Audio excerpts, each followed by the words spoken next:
Before the first stone was ever quarried, and before a single pharaoh's name was whispered by the wind, there was only the river and the sand.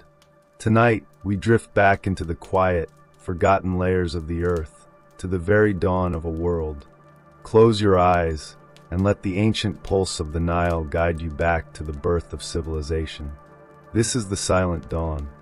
In the deep, velvet silence of the prehistoric night, before the first stone of the pyramids was ever quarried, and before the name of a single pharaoh was whispered by the desert wind, there was only the river and the sand. Tonight, we begin a journey into the absolute dawn of human civilization, a time when the landscape of Egypt was a vastly different world, and the ancestors of the pyramid builders were just beginning to stake their claim against the encroaching wilderness. To understand the majesty of the new kingdom or the monumental scale of Giza, we must first descend into the quiet, forgotten layers of the earth, into a time known as the pre-dynastic era, where the foundations of the Egyptian soul were first laid in the silt of the Nile. Imagine, if you will, the world around 5000 BCE. The Great Sahara, which we today perceive as a limitless ocean of parched sand, was undergoing a slow and agonizing transformation. For millennia, it had been a green Sahara, a landscape of savannas, lakes, and abundant wildlife. But as the rains began to fail and the monsoons shifted south, the greenery withered, and the nomadic hunters and gatherers of the desert were forced to seek refuge. They moved toward the only reliable source of life in an increasingly hostile world, the Nile Valley.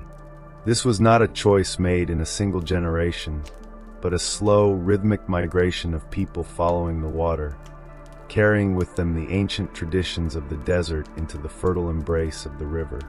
The atmosphere of this early world is one of profound mystery and survival. The Nile at this time was not the controlled, tamed artery we know today. It was a wild, unpredictable force, a vast network of marshes and thickets of papyrus teeming with crocodiles, hippopotami, and waterfowl. The first dwellers did not build cities. They built lives of quiet persistence on the edges of the floodplains. From the silent fragments found within the earth and the ancient maps of the shifting landscape, we can now reconstruct the first distinct culture to emerge from this primordial mist, the Badarian. Located in Middle Egypt, near the modern village of El-Badari, this culture flourished between approximately 4,400 and 4,000 BCE. As we settle into the stillness of our narrative, visualize the Badarian landscape. These were a semi-nomadic people who had begun the transition to a settled life. They lived in light, circular huts made of reeds and mud, structures that left little trace on the surface of the earth, but whose presence is whispered through the post holes discovered by archaeologists. They were the pioneers of the Nile, the first to truly master the art of living with the river, practicing a mix of cattle herding and early agriculture, growing emmer wheat and barley in the rich, black silt left behind by the annual inundation. But it is not in their houses that we find the most eloquent testimony of their lives. It is in their graves. The Badarians possessed a profound and early reverence for the dead, a characteristic that would become the hallmark of Egyptian civilization for the next 4,000 years. Close your eyes and imagine a Badarian burial. The deceased was placed in a simple, oval pit, often lined with mats of reed or animal skins. The body was arranged in a contracted fetal position, lying on the left side and almost always facing the west, the direction where the sun sets and the realm of the afterlife begins. Even in this remote era, the orientation of the body suggests a budding cosmology, a belief that death was not an end, but a transition that required specific ritual alignment. Within these graves, we find the first masterpieces of Egyptian art, the Badarian pottery. In the flickering torchlight of our imagination, observe the texture of these vessels. They are known for their rippled surfaces, a technique achieved by combing the wet clay with a fine-toothed instrument before firing. The most iconic form is the black-topped redware, These pots were fired in a way that the top was buried in the ashes, creating a striking contrast between the deep, smoky black of the rim and the vibrant, earthy red of the body. To touch one of these vessels in your mind is to feel the hands of an artist who lived 6,000 years ago, a person who found beauty in the utility of a water jar. These vessels were not merely functional. They were thin-walled, delicate, and polished to a mirror-like sheen, representing a level of craftsmanship that challenges our perceptions of primitive society. The Nakhtavara detail of the Badarian culture lies in their personal adornment, which reveals a society of surprising sophistication and far-reaching connections. Archaeologists have recovered exquisite ivory combs and spoons, carved with the images of the animals that shared their world: birds, gazelles, and cattle. They wore beads made of steatite, bone, and even copper, which represents some of the earliest metalworking in the Nile Valley. Perhaps most intriguingly, we find shells from the Red Sea and stones like turquoise from the Sinai, indicating that even at the very birth of their civilization, the dwellers of the Nile were part of a vast, unseen network of trade that stretched across the deserts to the glittering waters of distant shores. As we linger in the atmospheric quiet of a Badarian evening, we encounter the first cosmetic palettes, flat slabs of greywacke or slate used to grind malachite into a green paste for eye paint. While we might think of this as mere vanity, for these early dwellers, it was a profound fusion of protection and ritual. The green paint shielded their eyes from the sun's harsh glare and likely served as a magical invocation of the fertility and rebirth symbolized by the riverbank's lush greenery. Every object placed in a Badarian grave, a pallet, a string of beads, a finely rippled pot, was a silent prayer for the journey ahead, a gift from the living world to support the spirit in the realm of the dead. The legacy of their lives reveals the steady progression of this society as it moved toward the next great phase of development, the Naqada period. But before we leave the Badarians, we must appreciate the foundation they laid. They were the ones who first established the rhythm of life in the valley. They were the ones who first looked at the Nile and saw more than just water. They saw a divine provider. They were the ones who first looked at the setting sun and saw a doorway to eternity. The air is cool now, and the stars of the prehistoric sky are bright over the silent settlements of Middle Egypt. The Badarian era is a time of soft beginnings, a world of clay and ivory, reed and silt. It is the root of the tree, the source of the spring. As the centuries turn and the Badarian culture subtly evolves into the more complex and expansive Naqada period, the social structures of the Nile dwellers will begin to shift, and the first hints of power and hierarchy will emerge from the egalitarian shadows of the early settlements. Stay here for a moment in the deep, protective dark of the Badarian night. Feel the connection to these first ancestors, whose DNA and dreams would eventually build the most enduring civilization in human history. The transition is about to begin. The silence is about to be broken by the rise of the first great centers of power, Hierakonpolis, Naqada, and Abydos. But for now, there is only the river, the rippled clay, and the steady rhythmic breathing of a civilization in its cradle. The dawn is approaching, and with it, the first kings of the Nile will soon appear on the horizon of history.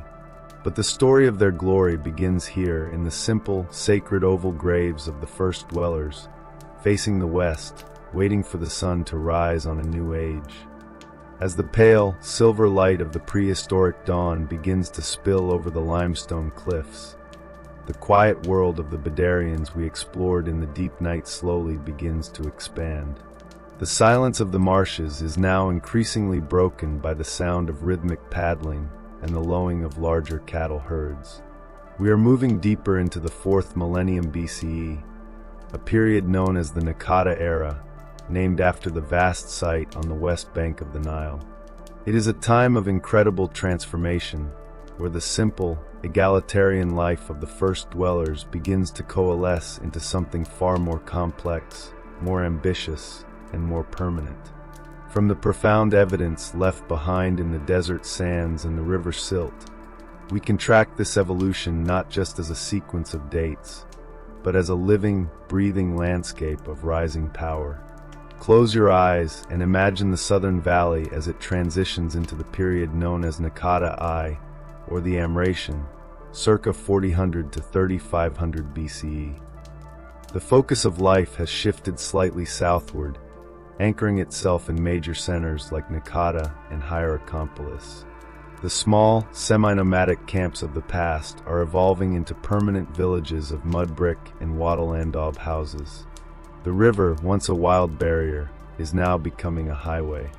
In the flickering light of this new morning, we see the first true masters of the Nile current, reed boats, stitched together with papyrus, navigating the eddies of the flood.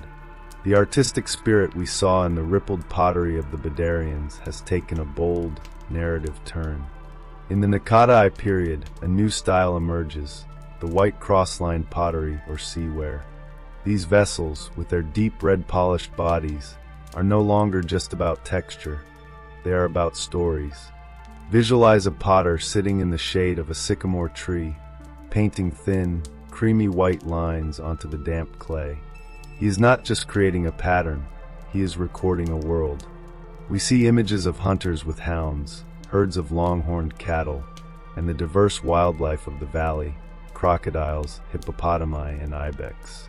This is the first time the dwellers of the Nile have begun to represent their environment in such detail, creating a visual language that links their daily survival to the sacred rhythms of nature. But as we look closer into the archaeological record, a subtle and significant change is occurring beneath the surface. The burials are no longer just oval pits for everyone. In the great cemeteries of Naqada and Abydos, we begin to see a divergence in wealth and status. Some graves remain simple, but others are growing larger, rectangular, and lined with wood or mud brick. They are filled with an increasing abundance of grave goods. Finely flaked flint knives that are masterpieces of Stone Age technology, ivory hairpins topped with the figures of birds, and basalt jars that required hundreds of hours of patient grinding. This is the Nakhtavara detail, the realization that the egalitarian world of the first dwellers is ending. A new class of people is emerging. The elite, the big men of the Nile, who could command resources, labor, and the exotic goods of distant lands. As the centuries drift by, the morning light grows stronger, and we enter the Naqada II period, also known as the Gurzian, circa 3500 to 3200 BCE. This is the era of the Great Expansion. The culture of the South is now moving northward, carrying its traditions and its rising power all the way to the Delta. The atmosphere is one of intense energy and maritime commerce. The pottery changes again, giving way to the decorated ware, or D-ware. These buff-colored jars, painted with red ochre ink, are dominated by one singular, powerful motif, the boat. Imagine these painted vessels. They depict large galleys with dozens of oars, cabins, and standards, primitive flags, representing different tribes or regions. Why the obsession with the boat? Because in Naqada II, the river was the artery of the first proto-state. These boats carried the greywacke for pallets from the Wadi Hammamat, the copper from the Sinai, and the obsidian from across the Red Sea. To own a boat, or to control a stretch of the river, was to control the lifeblood of the valley. The imagery of the boat on a funerary jar was not just decorative. It was a magical guarantee that the deceased could navigate the celestial waters of the afterlife, just as they had dominated the earthly waters of the Nile. We now journey into one of the most remarkable archaeological landscapes of this time. Hierakonpolis, the ancient Nekkan, celebrated as the city of the hawk. It is here that we witness the true birth of monumental architecture.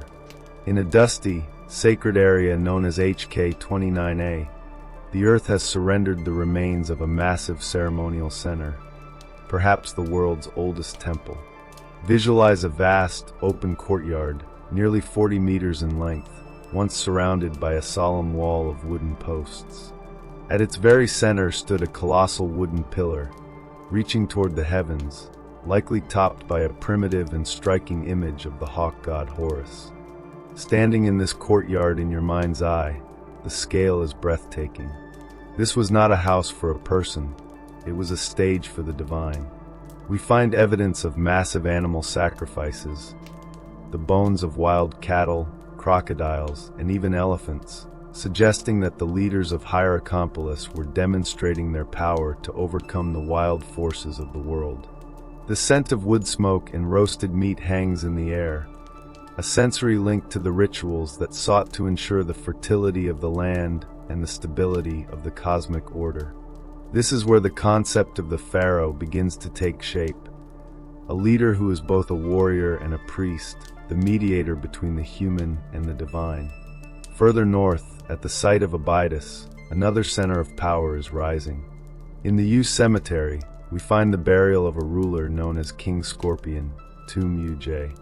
This is no longer a simple pit. It is a multi-chambered underground palace of mud brick. Within its dark, cool corridors, archaeologists found thousands of jars of imported wine from the Levant, indicating the incredible reach of these early rulers. But the most profound discovery in Tomb Uj is a collection of tiny ivory and bone tags, no larger than a postage stamp. Each tag is inscribed with a series of small carved symbols, an elephant, a stork, a mountain range. These are the earliest phonetic hieroglyphs in history. Imagine the significance of this moment. Writing was not invented for poetry or philosophy. It was invented for the administration of power. These tags were labels, identifying the origin and quantity of goods sent to the royal tomb. The silent dawn is now ending, as the first written words begin to capture the complexity of the Egyptian state. The king could now record his wealth, his conquests, and his name, ensuring that his legacy would endure long after his breath had left his body. As we linger in the shadows of the Hierakonpolis temple and the Abydos tombs, the air is thick with anticipation. The regional centers are beginning to compete, and the first hints of conflict are appearing in the art, scenes of bound captives and victorious leaders. The first dwellers are no longer just villagers, they are the citizens of a burgeoning empire. The diverse tribes of the Nile are being pulled together by a single, irresistible gravity, the dream of a unified land. Stay here in the deepening twilight of the Naqada period. The sound of the river is constant, a silver thread through the heart of a world that is rapidly outgrowing its origins. The rippled pottery of the Badarians and the painted boats of the Naqada potters have laid the foundation. The scripts have been carved, the temples have been raised, and the first kings have claimed their divine mandate. The River of Shadows is about to lead us into the era of the Great Unification, where the legends of Narmer and the Scorpion King will forge the two lands into a single, eternal kingdom. The night is quiet over Hierakonpolis, but the drums of the First Dynasty are already beating in the distance. The sun is set to rise on the first true pharaohs, and the world will never be the same again. The drums of Hierakonpolis have faded into a singular, pulse-pounding rhythm that echoes from the very bedrock of the valley. We are no longer observing a collection of competing chiefdoms. We are witnessing the birth of the state. Around 3100 BCE, the gravitational pull of unification reaches its zenith. The River of Shadows has led us to a horizon where the individual identities of Upper and Lower Egypt begin to dissolve into the singular, absolute identity of the pharaoh. The transition is not merely political, it is cosmological, a realignment of the human world to mirror the divine order of the heavens. The artifact that captures this transition with the most haunting clarity is the Narmer palette. Found at the main deposit of Hierakonpolis, this shield-shaped slab of dark siltstone is one of the most significant documents in human history. Visualize the palette in the dim light of a temple sanctuary, where it was dedicated as a votive offering to the gods. It is a record of conquest and a manifesto of divine right. On one side, we see the figure of Narmer, towering over his enemies, wearing the tall, bulbous white crown of Upper Egypt. He holds a mace aloft, frozen in the iconic smiting pose, a gesture of absolute power that would be repeated by every Egyptian king for the next 3 millennia. This was not just a depiction of a battle, it was a ritual act, the king as the protector of order against the chaos of the 9 bows, the traditional enemies of Egypt. But flip the palette in your mind, and the story of the birth of civilization deepens into a complex narrative of synthesis. Here, Narmer wears the red crown of the Delta, Lower Egypt. He processes toward rows of decapitated foes, accompanied by standards that represent the various nomes or provinces that have now fallen under his sway. Between these scenes, we find the mythical serpopards, creatures with the bodies of leopards and the impossibly long necks of serpents, their necks intertwined by 2 men to create a central circle for grinding cosmetic pigments. This intertwining is the visual metaphor for the unification of the 2 lands, known to the Egyptians as Tawy. It is a peace forged in the fires of conflict, a harmony achieved through the absolute dominance of the southern princes over the marshy north. The unification of the Nile was not merely a conquest of arms, but a profound and deliberate geopolitical reorganization. With the 2 lands now brought under a single scepter, the nation's center of gravity had to shift. The ancestral southern capitals of Hierakonpolis and Abydos were too distant to govern the sprawling, marshy reaches of the Delta and the lucrative trade routes extending toward the Levant. Thus, as later recorded in the sacred legends of the priests, the king founded a new capital at the strategic apex where the valley meets the Delta. He called it Inebuhej, the White Walls, the city that history would eventually crown as Memphis. Imagine the strategic genius of this location. Memphis sat at the balance of the 2 lands, the point where the narrow valley of the south blossomed into the wide, fertile fan of the north. It was the perfect vantage point from which to control the trade coming from the Mediterranean and the Levant, while still maintaining a grip on the ancestral lands of the south. The 3D reconstructions provided by the sources allow us to visualize these white walls not as a single fortress, but as a sprawling administrative hub of mudbrick palaces and sacred enclosures, their whitewashed facades reflecting the sun and signaling to all who traveled the river that the state was now the supreme authority. This was the administrative heart of the world's first large-scale nation-state. As the first dynasty established itself, the focus of royal eternity remained anchored in the south, at the sacred site of Abydos. In the region known as el-Quayab, the mother of pots, the early kings built their tombs, structures that represent a quantum leap in complexity from the burials of the Naqada period. Using the detailed maps of the Petrie Museum, we can explore the burial of Horaha, the king who likely followed Narmer. His tomb was not a single chamber, but a series of 3 large mudbrick-lined pits, covered with heavy timber and mounds of sand. It was a subterranean palace, designed to house not just the king's body, but his spirit and the vast wealth he would need in the afterlife. But there is a darker, more haunting atmosphere to these early royal cemeteries that hints at the absolute nature of this new power. Around the tombs of kings like Djoser and Jet, archaeologists have discovered hundreds of smaller, subsidiary burials. These were the graves of court officials, artisans, and perhaps even members of the royal household, all buried at the same time as the king. In the silence of the desert night, the implication is chilling. This was a period where the king's journey to the afterlife was accompanied by a collective sacrifice. These individuals were sent with the king to serve him in the beyond. It was the ultimate expression of the pharaoh's power, not just over the living, but over the very souls of his subjects. This practice, mysterious and fleeting, suggests a court that saw the king as so central to the universe that his death required a collective transition of the state itself into the next world. It is a stark reminder that the birth of civilization was often paved with the blood of those who served it, While the physical monuments were growing, so too was the invisible machinery of the state. The tiny, cryptic ivory tags found in the earliest royal tombs have now evolved into a far more complex system of recording. At the center of this power stands the Serek, the first royal nameplate. Imagine a rectangular frame, crowned by the hawk of the god Horus, containing the king's name in sacred hieroglyphs.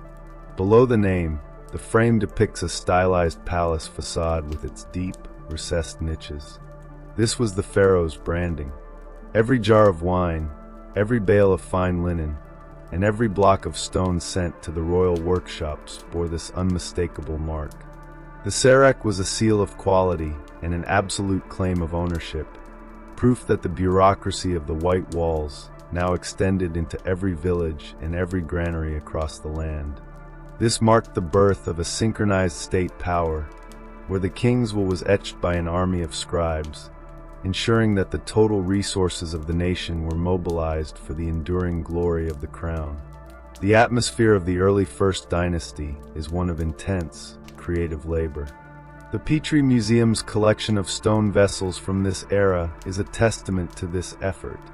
We find bowls and jars carved from the hardest stones, granite, schist, and translucent alabaster, polished to such a fine degree that they feel more like silk than rock. These were not just luxuries, they were symbols of the state's ability to organize specialized labor. A single bowl might take months of patient grinding with copper drills and abrasive sand. To possess such a vessel was to demonstrate that one stood within the circle of royal favor, part of the elite that was now forging the first true civilization. As we linger in the shadows of the Abydos tombs, the sound of the river is still there, but it is now a river that serves a king. The diverse tribes we saw in the Badarian pits and the Nakata boats have been woven together into a single people with a shared language, a shared religion, and a shared destiny. The silent dawn has given way to a bright, perhaps harsh, midday sun. The kings of the First Dynasty, Narmer, Djoser, Den, and those who followed, have successfully bridged the gap between the tribal past and the imperial future.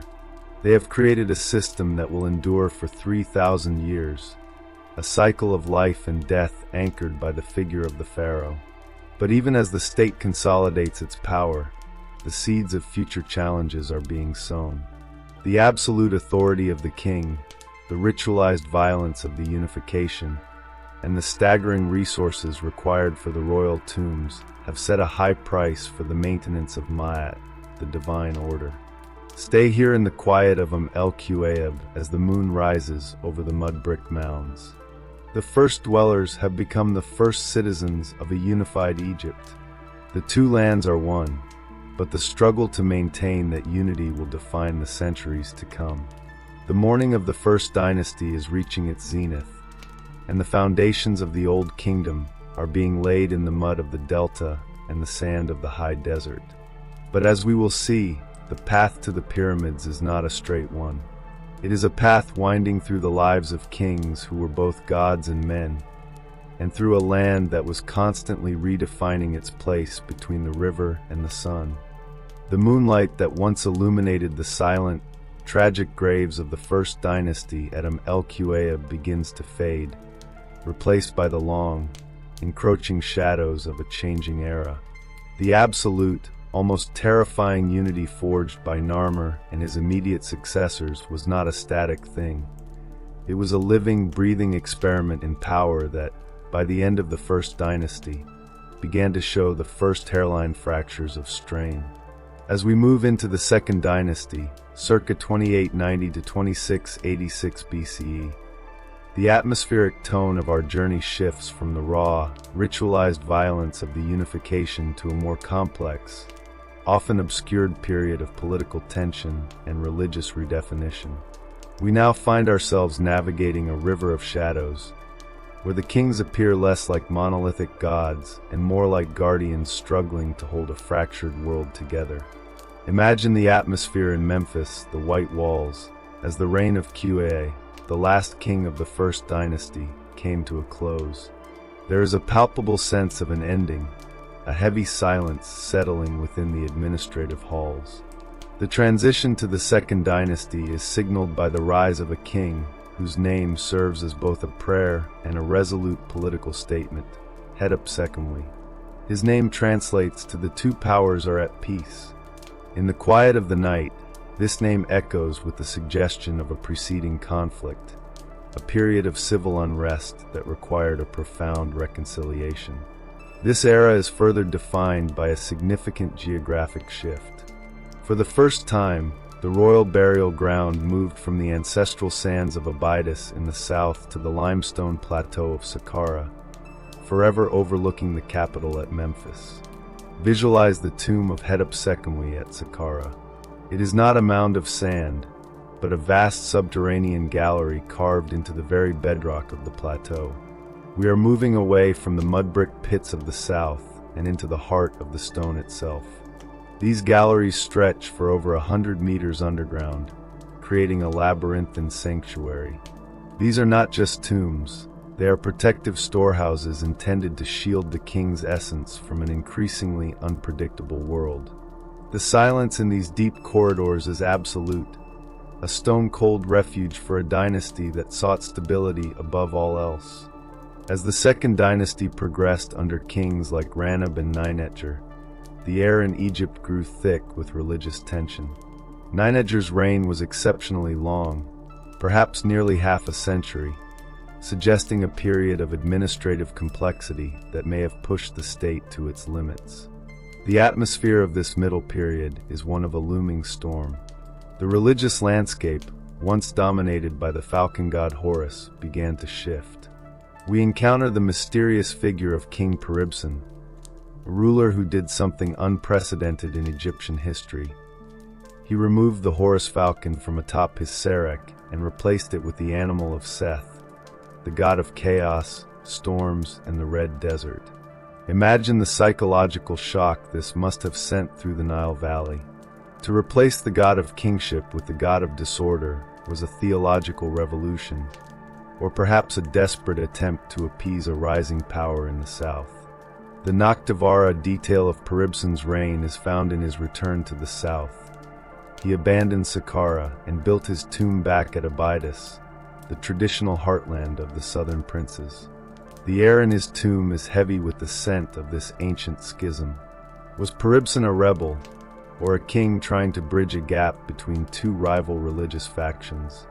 This remains one of the great lingering mysteries of the Second Dynasty, a silent puzzle carved into the grey-wax stele of the desert. The conflict, whether religious or political, reached its climax at the end of the dynasty with the arrival of Quirke, perhaps the most powerful and enigmatic figure of the era. His name is a masterclass in diplomacy.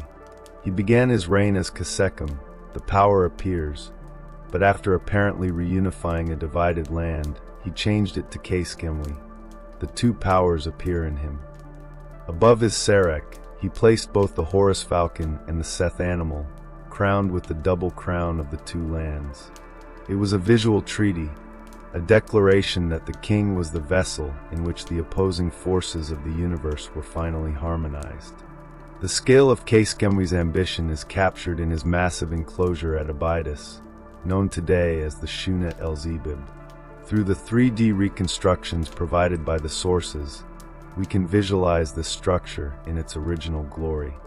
Imagine standing before walls of mudbrick that rise 10 meters into the sky, their surfaces decorated with the same intricate palace facade, niches we saw on the early sereks. This was not a tomb, but a fortress of eternity, a ritual stage where the king could manifest his power long after his death. The Shunet el-Zebib still stands today, a weathered but defiant sentinel of the Second Dynasty, its massive scale foreshadowing the era of the pyramids. Within this enclosure, and in his tomb at Amelquaeb, we witness the first tentative but brilliant steps toward a world built of stone. Quirke was the first to employ massive blocks of carved limestone for the central burial chamber of his tomb. To touch this stone in your mind's eye is to feel the profound transition from the organic world of mud and wood to the eternal world of masonry. It was within these very workshops that the architects and masons began to master the skills that would, only a generation later, reach fruition in the step pyramid of Djoser. The atmosphere of the late Second Dynasty is one of exhausted triumph. The civil wars were over, the religious schism was mended, and the state was more centralized than ever before. The Petrie Museum's collection of small finds from this period, exquisite copper statues of Khufu and finely carved stone vessels, reveals a court of immense wealth and artistic refinement. The first dwellers have now become the masters of a sophisticated machinery of state. The scribes in Memphis were recording the census, the priests in Abydos were refining the rituals of kingship, and the craftsmen were experimenting with the very materials of the earth. As we linger in the shadows of the Shunet el-Zebib, the sound of the wind through the mudbrick niches is like a low, rhythmic breathing. The Second Dynasty, so often overlooked in the shadow of the pyramids, was the crucible in which the final form of Egyptian civilization was forged. It was a time of questioning, of conflict, and ultimately, of a profound and lasting reconciliation. The two powers were indeed at peace, and the stage was now set for the most dramatic leap in human history. The night over Abydos is deep, and the stars are perfectly aligned over the stone chamber of Khufu. The River of Shadows has brought us to the edge of a new world. The era of the simple mastaba is ending, and the era of the stairway to the stars is about to begin. As we prepare to leave the mud-brick enclosures of the south, the gaze of the Egyptian architects is turning north, toward the plateau of Saqqara, where a royal official named Imhotep is already dreaming of a mountain made of stone. The dawn of the Third Dynasty is not just another morning, it is a revolution. The balance of the two lands is secure. The king is once again a singular god, and the very sky is about to be touched by the hands of men. Stay here in the quiet expectation of the desert, as the first shadows of the step pyramid begin to stretch across the horizon of history. The quiet expectation of the desert night at Abydos, where the last of the Second Dynasty kings were laid to rest in their fortresses of eternity, gives way to a new, purposeful energy as we look northward toward the limestone heights of the Saqqara Plateau. The tentative steps toward stone masonry seen in the burial chamber of Khufu have now ignited a full-scale architectural revolution, a moment where the human spirit chose to defy the ephemeral nature of mud and wood. We are no longer merely dwelling by the river. We are attempting to touch the sky. Drawing from the vast chronicles of this era and the vivid reconstructions of its most sacred landscapes, we find ourselves standing at the foot of the first great wonder of the ancient world, the step pyramid of Djoser. In the early years of the Third Dynasty, circa 2686 to 2613 BCE, the king was known to his contemporaries not as Djoser, a name that would appear in later records, but as Netjeriket, meaning divine of body. Imagine the atmosphere in Memphis, the white walls, as the king and his court turned their gaze to the Saqqara Plateau, a site that had served as a necropolis for centuries, but was now destined to host a monument of unprecedented scale. The architect of this vision is celebrated in later tradition as Imhotep, a man whose name was found inscribed on the base of a royal statue, bearing titles like Chancellor of the King of Lower Egypt and Great Seer of Heliopolis. Whether one man or a collective of administrative geniuses, the result was a leap in engineering that would redefine the Egyptian state forever. The step pyramid began its life as a large, traditional square mastaba, but through a series of ambitious expansions, it evolved into a six-tiered staircase made of white limestone, rising 60 meters into the air.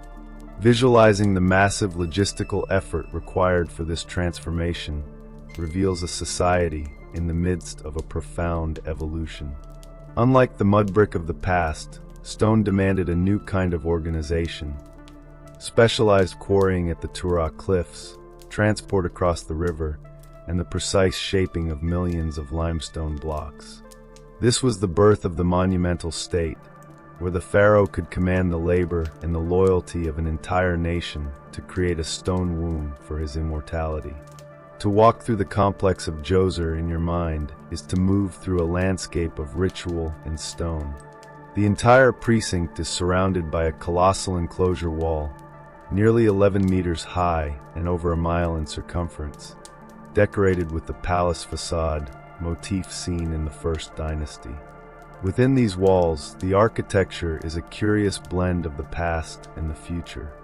We find buildings that are stone translations of temporary structures, reed mat shrines and timber pavilions, now frozen in eternal limestone. Detailed reconstructions of the landscape reveal the Heb-Sed court, a vast ceremonial space where the king would perform a ritual race to prove his physical vitality and renew his mandate to rule over the two lands. The atmosphere here is one of constant, rhythmic renewal, a sacred cycle played out in the silence of the stone. But the true secrets of Djoser lie beneath the surface, in a subterranean world that rivals the pyramid above in complexity. A labyrinth of shafts and galleries stretches for over 5 kilometers beneath the plateau. In the darkness of these deep corridors, the architects created a celestial mirror of the royal palace.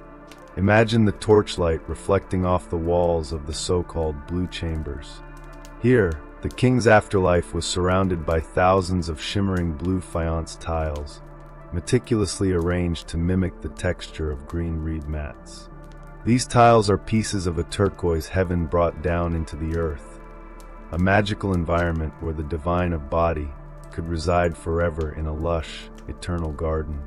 Within these galleries, archaeologists found thousands of stone vessels, many of them heirlooms from the First and Second Dynasties. In the silence of the tomb, these jars of granite, schist, and alabaster represent the king's connection to his ancestors, a physical anchoring of the Third Dynasty to the sacred origins of the unified state. The Nakhtavara detail of this subterranean palace is the Serdab, a small, enclosed stone chamber located on the north side of the pyramid. Inside, a life-sized limestone statue of Djoser sat in absolute darkness, peering through 2 tiny holes in the wall. This was the vessel for his Ka, his vital spark, watching the indestructible stars of the northern sky, ensuring that he would always be part of the cosmic cycle of birth and rebirth. As the Third Dynasty progressed, the legacy of Netrikit's monument spread across the land. The kings who followed in his wake, Sekhemkit and Kaba, attempted their own buried, or layer pyramids, though none reached the finished majesty found at Saqqara. The atmosphere of this era is one of restless experimentation and soaring ambition. The kings were no longer just regional rulers, they had become cosmic figures, and their tombs served as the sacred focal points of a national religion. The state was now a vast machine for the production of eternity, a synchronization of thousands of lives, all directed toward a single stone-built goal. The 3,000 pages of scholarly narrative in the sources remind us that this was also a time of refinement in the administration of the land. The cult of the sun god, Ra, began to gain prominence at Heliopolis, the city of the sun, influencing the orientation of the royal monuments and the titles of the high officials.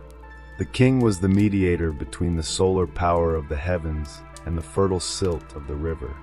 Every block of limestone placed at Saqqara was an assertion of Ma'at, the divine order that kept the Nile flooding and the sun rising.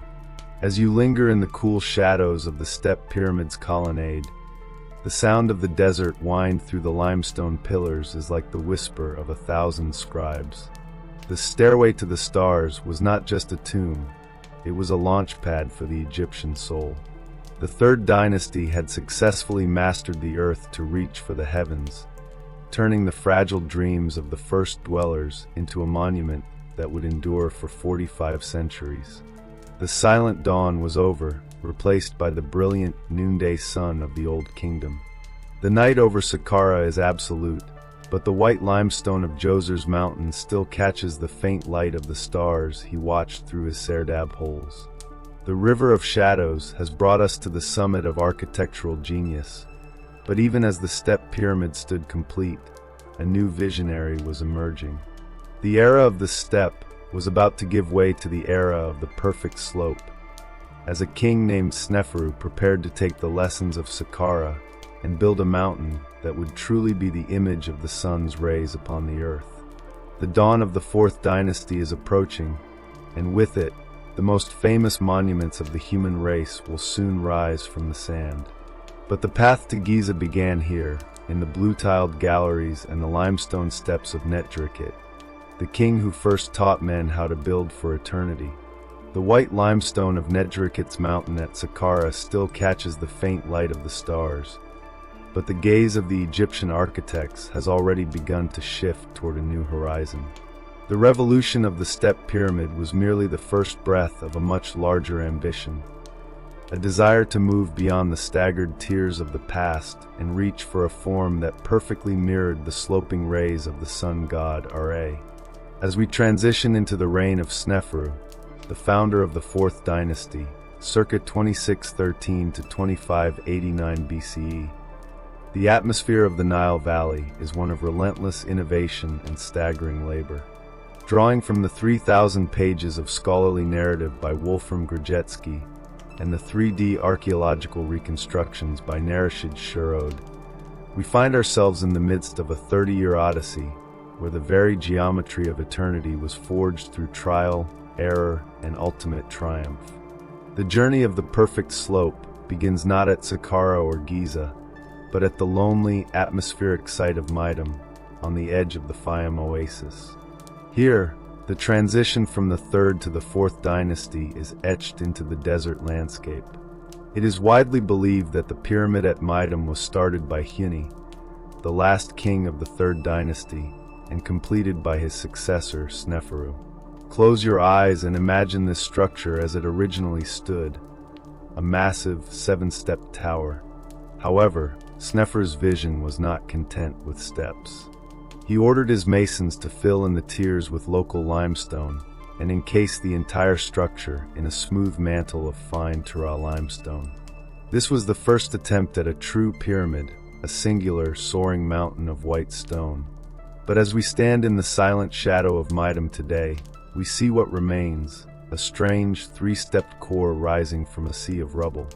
Detailed architectural evidence allows us to visualize the catastrophic failure that likely occurred here. The smooth casing, lacking a firm foundation on the inner steps, may have slid off during or shortly after construction, creating a monumental ruin. The air around Midam is heavy with the weight of this ancient lesson. It was a failure that did not deter Sneferu, but instead fueled an even greater obsession. He abandoned Midam and moved his architects north to Djoser, determined to master the physics of the earth once and for all. At Djoser, we encounter one of the most enigmatic structures in the world, the bent pyramid. Imagine the atmosphere of this construction site, thousands of workers, the dust of the quarries, and the growing realization that the earth was once again shifting beneath their feet. The bent pyramid began with a steep 54-degree angle, but as the weight of the stone mountain grew, the ground beneath the southern and western corners began to subside. Huge cracks appeared in the internal chambers, and the architects were forced to make a desperate, mid-construction adjustment. They reduced the angle to 43 degrees, giving the pyramid its iconic, bent appearance. To walk through the interior of the bent pyramid in your mind is to feel the visceral tension of the fourth dynasty architects. The 3D reconstructions show a complex system of two separate entrances and cedarwood beams used as temporary shoring to hold back the crushing weight of the shifting limestone blocks. This pyramid was a laboratory of stone, a place where the limits of structural engineering were tested to their breaking point. Despite its flaws, the bent pyramid still retains much of its original, polished limestone casing, shimmering like a pale ghost in the moonlight, a testament to the immense resources Sneferu could command. Yet, Sneferu was not finished. He sought perfection. Only a few kilometers to the north of the bent pyramid, he began his third and final great project, The North Pyramid, better known as the Red Pyramid due to the rusty hue of its weathered limestone core. Here, at an angle of 43 degrees, the same angle used to save the bent pyramid, Sneferu's masons finally achieved the first successful, true smooth-sided pyramid. This is the zenith of his architectural odyssey. The atmosphere of the Red Pyramid is one of profound calm and absolute stability. Its internal chambers, with their magnificent corbelled ceilings rising nearly 15 meters high, represent the pinnacle of masonry skill. These ceilings are not just structural, they are aesthetic triumphs, creating a soaring, rhythmic interior that feels like a temple for the very air itself. The true essence of Sneferu's reign lies beyond the colossal stones, within the intricate human and administrative machinery that made these three mountains possible. He was far more than just a builder. He was a master of logistics and a visionary of trade. Ancient records tell us that in a single year, he dispatched a fleet of 40 ships to the distant shores of Lebanon to bring back cedar wood, a precious resource used for the great doors of his palaces and the internal supports of his pyramids. Imagine the sound of these heavy timber ships arriving at the busy docks of Memphis, the sharp, resinous scent of fresh cedar mingling with the damp air of the river silt. His reach stretched across the horizons. He led daring expeditions into the Sinai for turquoise and deep into Nubia for gold and cattle, ensuring that the treasury of the Fourth Dynasty was as vast and enduring as its monuments. In later Egyptian literature, Sneferu was remembered not as a tyrant, but as a benevolent king, a ruler who addressed his subjects as my friends or my brothers. This legendary persona stands in stark contrast to the absolute, almost terrifying power required to move millions of tons of stone. The atmosphere of the Fourth Dynasty was one of a unified national purpose. The state was no longer just a collection of villages. It was a single, synchronized organism dedicated to the divinity of the king. Every baker, every scribe, and every stone cutter was a vital cog in the machine of Ma'at. As we linger on the Djoser Plateau, the three pyramids of Sneferu, Midam, the Bent, and the Red, stand as a trilogy of human ambition. He had built more stone volume than any other king in history, perfecting the form that would become the eternal symbol of Egypt. The stairway to the stars had become the radiant ray of the sun. The architecture of eternity was no longer an experiment. It was a proven science. The night over Djoser is still, and the Red Pyramid sits in silent, reddish majesty under the stars. The River of Shadows has brought us through the trials of Sneferu's architects, but the story is reaching a new, even more monumental crescendo. The lessons learned at Midam and Djoser are about to be carried north once more, to a limestone outcrop known as Giza. There, Sneferu's son, Khufu, is preparing to take the perfect slope and elevate it to a scale that will defy the imagination of all future generations. The dawn of the Great Pyramid is approaching. The foundations are laid, the cedar is in the workshops, and the architects of the Fourth Dynasty are ready to build the greatest mountain of all. Stay here in the quiet triumph of the Red Pyramid as we prepare to witness the ultimate expression of the Old Kingdom's glory. The red glow of Sneferu's final triumph at Djoser still lingers in the soul of Egypt, but the horizon is shifting once again, moving north toward a stark limestone plateau that will soon host the ultimate expression of human will. The perfect slope achieved at the Red Pyramid was not an end, but a beginning, a proof of concept that paved the way for a monument so vast it would redefine the very limits of the earth. As we transition into the reign of Khufu, the second king of the Fourth Dynasty, circa 2589 to 2566 BCE, the atmosphere of the Nile Valley reaches a point of absolute crystalline focus. Standing upon the vast Giza Plateau and looking through the lens of ancient landscapes and their vivid reconstructions, we witness the moment when the architecture of eternity touched the infinite. Imagine the Giza Plateau before the first stone was ever laid. It was a rugged, windswept limestone outcrop overlooking the lush green valley of the Nile and the white walls of Memphis. Khufu, known to history by his Horus name Megiddo, chose this site with the calculated precision of a visionary. It offered a solid bedrock foundation, essential to support the immense weight of the mountain he intended to build, and perfect proximity to the Tura quarries across the river. The atmosphere of this era is one of a nation operating at the peak of its power. The state was no longer just building a tomb, it was creating a horizon, Ake Khufu, a sacred place where the king would merge with the solar cycle of Ra forever. The Great Pyramid of Khufu is a monument of numbers that defy the imagination. 2.3 million stone blocks, some weighing over 15 tons, assembled with a precision that modern engineers still view with awe. But the Noctivara story lies in the silence between these stones. According to the research documented by Wolfram, Grajetzki, and Stephen Quirke, the construction was a masterpiece of social engineering. The 3D reconstructions provided by the sources allow us to visualize the massive harbor at the foot of the plateau, where ships from across the Mediterranean and the deep south arrived with timber, copper, and granite. This was not a work of slaves, but a sacred national project. Thousands of skilled artisans and seasonal laborers lived in a nearby lost city, organized into fills or work crews with names like the Friends of Khufu and the Drunkards of Menkor. The air was filled with the rhythmic sound of copper chisels and the chanting of men pulling on massive ropes of woven papyrus.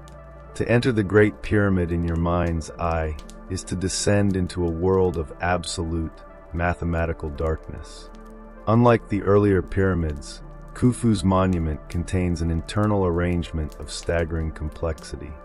We move through the descending passage, carved into the bedrock, and then rise into the ascending passage, a narrow corridor that opens into the breathtaking Grand Gallery.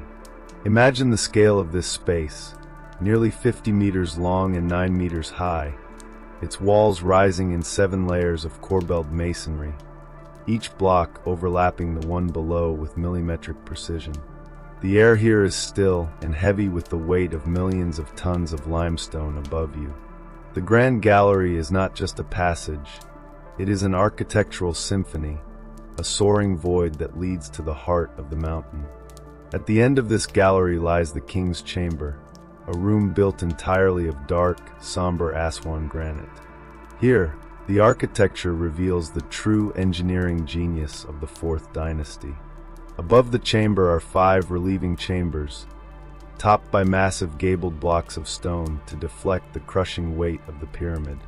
Inside the chamber sits the sarcophagus of Khufu, a single block of granite, hollowed out with such force that the saw marks are still visible in the stone. There are no inscriptions, no gold, only the profound silence of a king who has become one with the earth.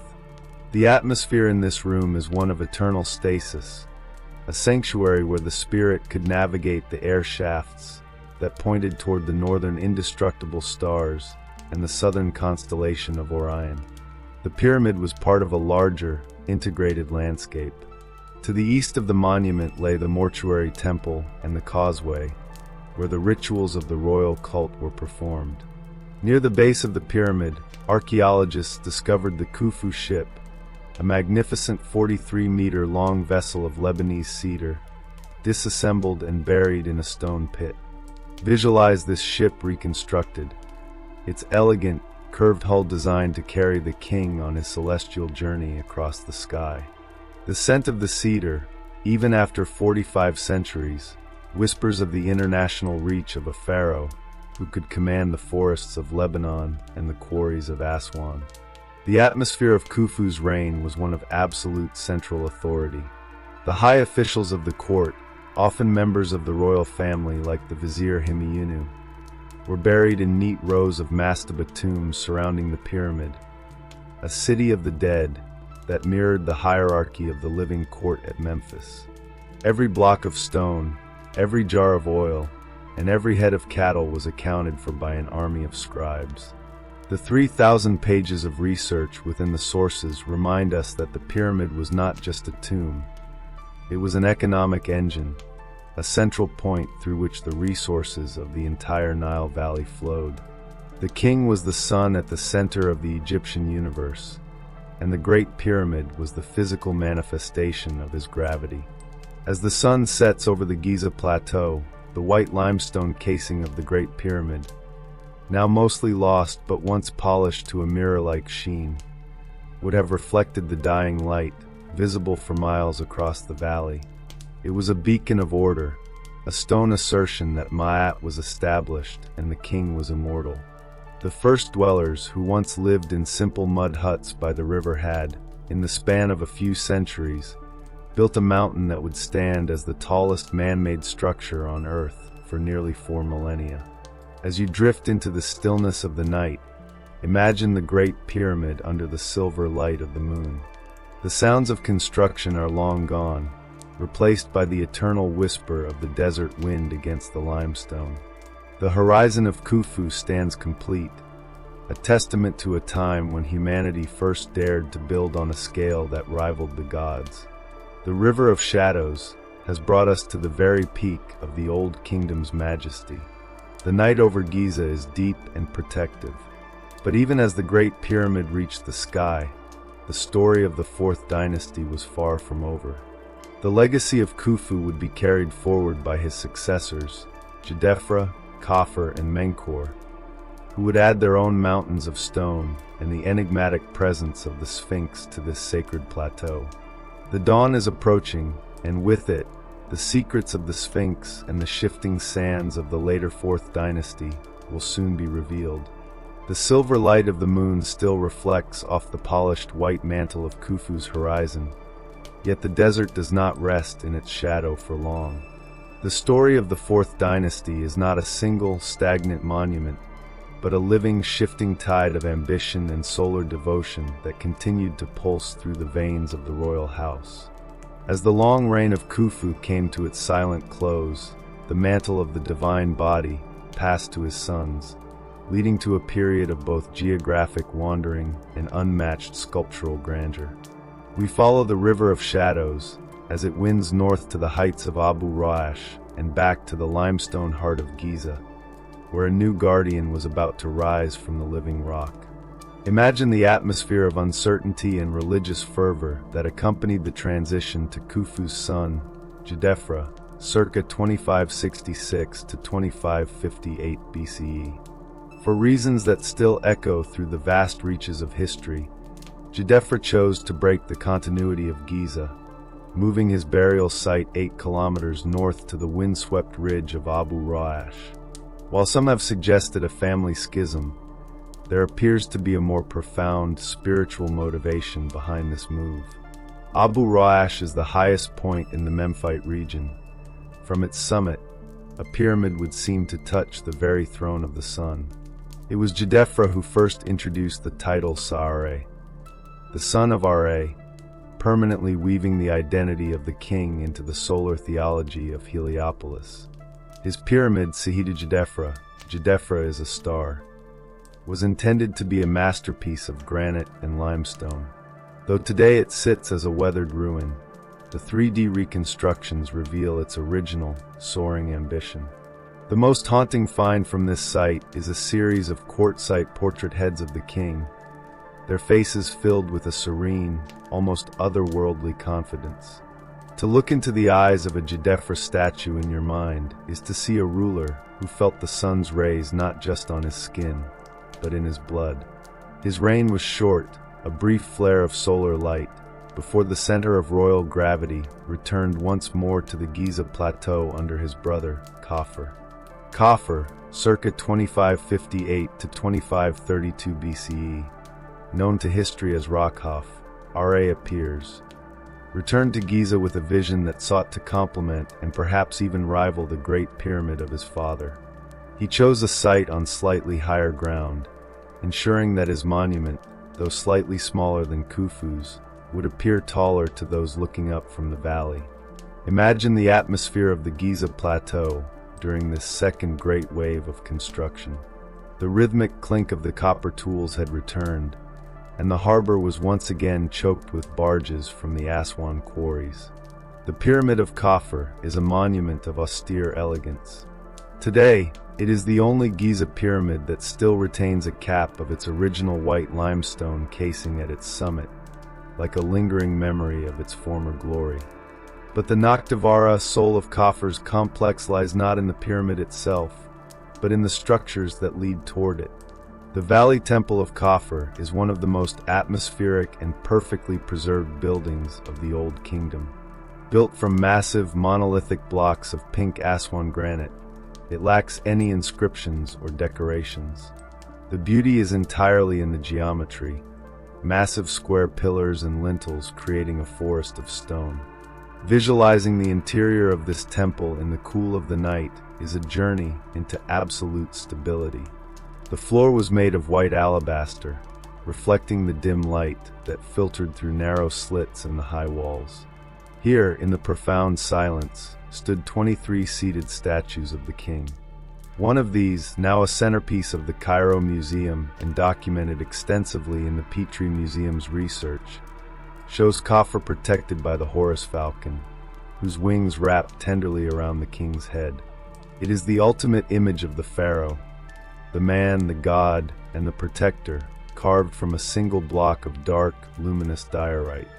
But as we move out of the Valley Temple and along the covered causeway, we encounter the most enigmatic presence on the Giza Plateau, the Great Sphinx.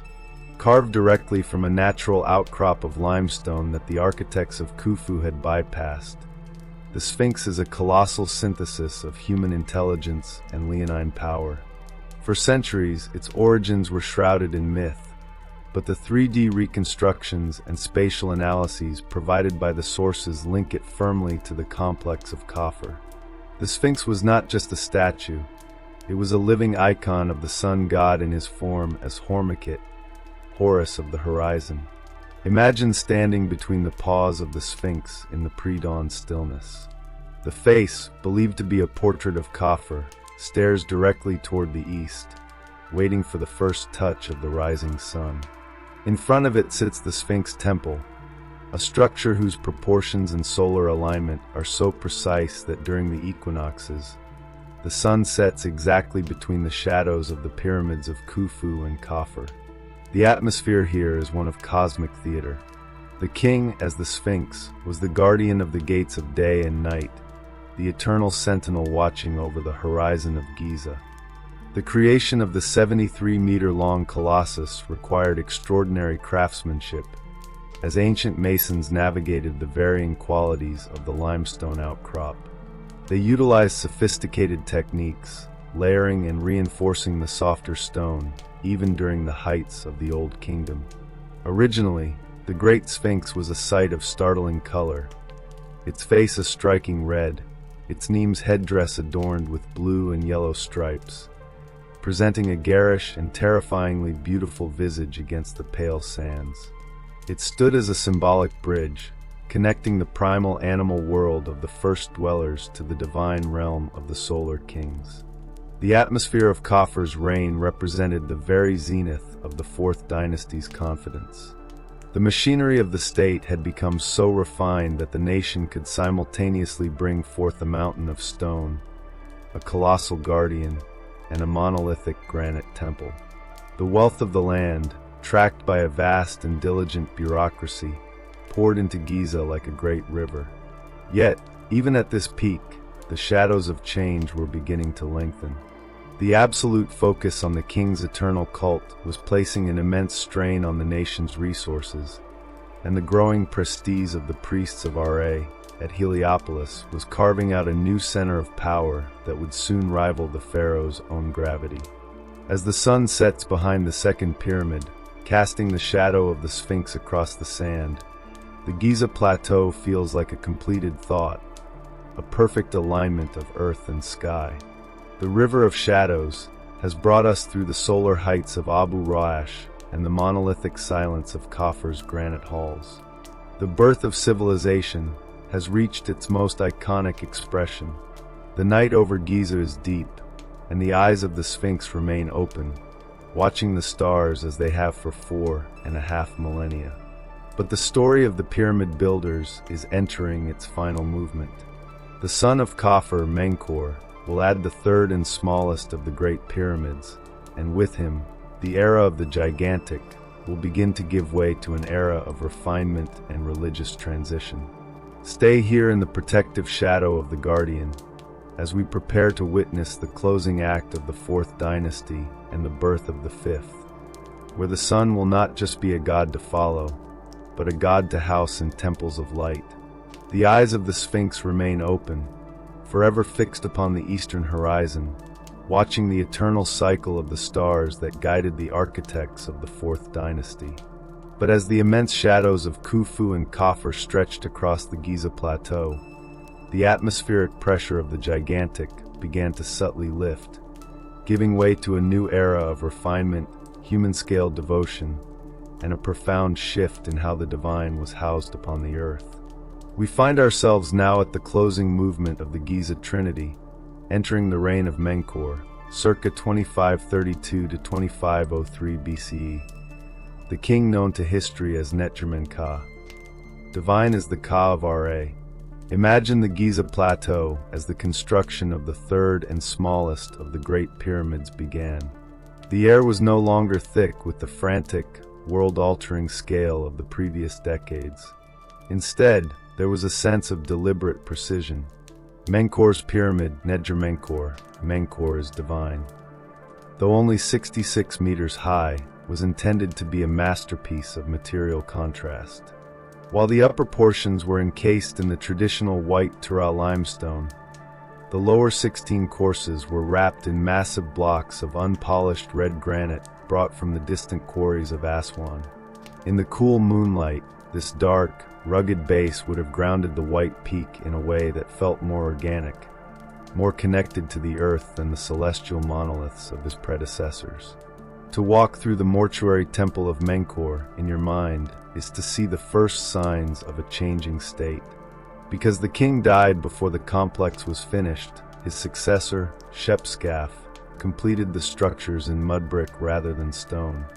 This shift in material tells a Noctivara story of transition, a moment where the absolute resources of the Fourth Dynasty began to find their limits, or perhaps where the focus of the state began to pivot toward different religious priorities.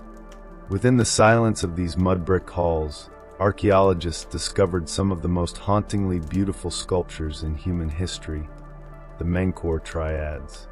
Visualize these statues in the dim, flickering light of a temple sanctuary. Carved from dark, dense schist, they depict the king standing between the goddess Hathor and various personifications of the Egyptian nomes or provinces. Unlike the austere, distant majesty of Khufu, Menkaure is depicted with a soft, almost youthful grace, his hand often held by the goddess. These statues represent a profound theological statement. The king was no longer a solitary god on a mountain of stone. He was a partner in a divine family, a ruler whose power was rooted in the very land and people of the Nile Valley. The 3,000 pages of research into this era reveal that Menkaure was remembered in later folk traditions as a pious and just ruler, a king who reopened the temples and sought a more harmonious relationship with his subjects.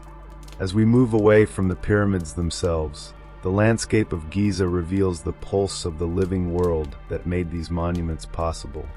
Detailed 3D reconstructions of the lost city of the pyramid builders, situated just south of the Sphinx, allow us to step into the bustling streets of the Fourth Dynasty.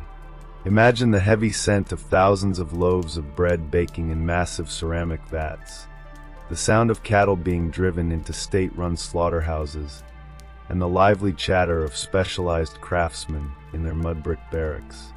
This was not a city of slaves, but a remarkably organized administrative machine. Scribes meticulously recorded the daily rations of fish, grain, and beer, ensuring that work crews like the Friends of Khufu and the Drunkards of Menkaure were well-fed and loyal to the crown.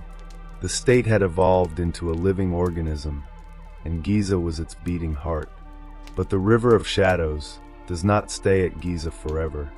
As the Fourth Dynasty drew to a close with the short reign of Shepseskaf, the architectural language of Egypt took a startling turn.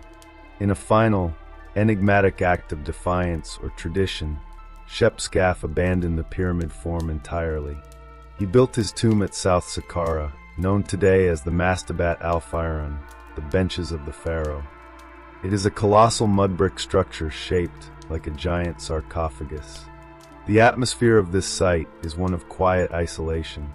Why did the son of the pyramid builders return to the form of his ancestors? Some suggest a religious struggle with the rising priesthood of Ra, while others see a desire to return to the sacred roots of the Tenite kings. Regardless of the motive, the era of the Great Mountain had ended, and the sun was about to take center stage in a new way. With the arrival of the Fifth Dynasty, circa 2494 to 2345 BCE, the atmospheric center of gravity shifted from Giza to the sites of Abu Sur and Abu Ghurab. The focus of the state was no longer just the royal tomb, but the Sun Temple. According to ancient legends, the first three kings of this dynasty, Userkaf, Sahur, and Neferurker, were triplets born to a priestess of Ra, divinely fathered by the sun god himself. While the pyramids of the Fifth Dynasty were smaller and built with less durable cores, the energy of the nation was poured into magnificent temples of light. Imagine the Sun Temple of Userkaf at Abu Ghurab. It was an open-air sanctuary designed to capture the unfiltered power of the sun. At its center stood a massive squat obelisk, a Benben stone, positioned upon a high, rectangular pedestal. Before it lay a vast courtyard with a magnificent alabaster altar. Visualize the morning ritual as the sun rose over the eastern cliffs. There were no dark, hidden sanctuaries here, for the god was the light itself, visible to all. These temples were linked to the royal pyramids by long, decorated causeways, creating a landscape where the king's eternity was physically and spiritually tied to the daily journey of Ra across the sky. The defining essence of the Fifth Dynasty is found in its exquisite relief carvings. In the mortuary temple of King Sahur, the walls were covered with thousands of square meters of finely painted limestone reliefs. We see the first detailed depictions of a royal navy returning from the Levant with cedar and even bears, and expeditions to the fabled land of Punt, bringing back incense and exotic animals. The air in these temples was no longer just about the silence of the tomb. It was about the vibrant, cosmopolitan reach of an empire that was beginning to look far beyond the riverbanks. The Fifth Dynasty also saw the rise of a powerful and sophisticated bureaucracy. The 3,000 pages of research into the administration of this period show that high officials were no longer just royal princes. They were professional administrators, often buried in magnificent mastaba tombs at Saqqara, like the famous tomb of Ti. These officials managed the vast estates that supported the sun temples, ensuring that the offerings of meat, wine, and linen flowed without ceasing.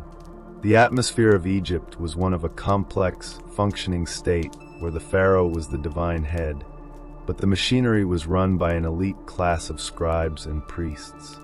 As we linger in the sun-drenched courtyards of Abu Ghurab, the sound of the chanting priests and the smell of burning incense fill the air. The stairway to the stars has become a temple of light.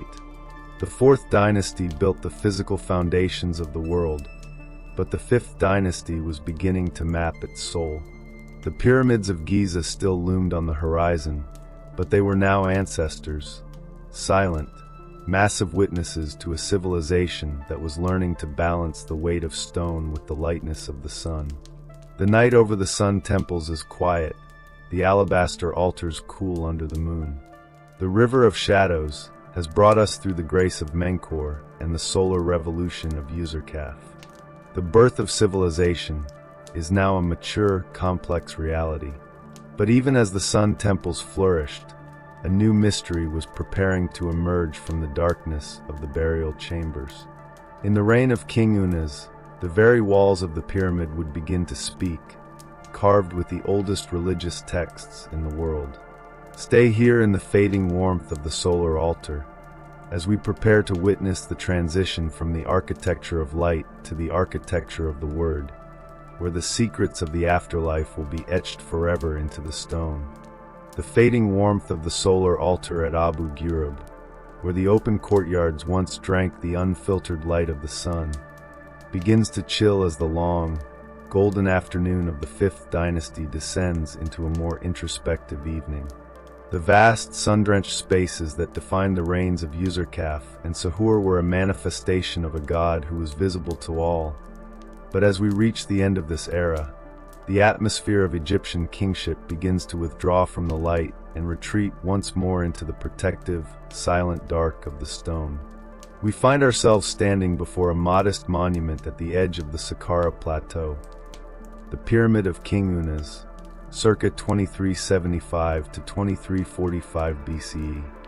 To the casual observer, this pyramid appears small and weathered, almost a shadow of the Giza giants. But within its hidden heart, a revolution of the spirit was about to be unleashed, a transformation that would turn the architecture of light into an architecture of the Word. Imagine the moment the first torch was carried into the burial chamber of Unas.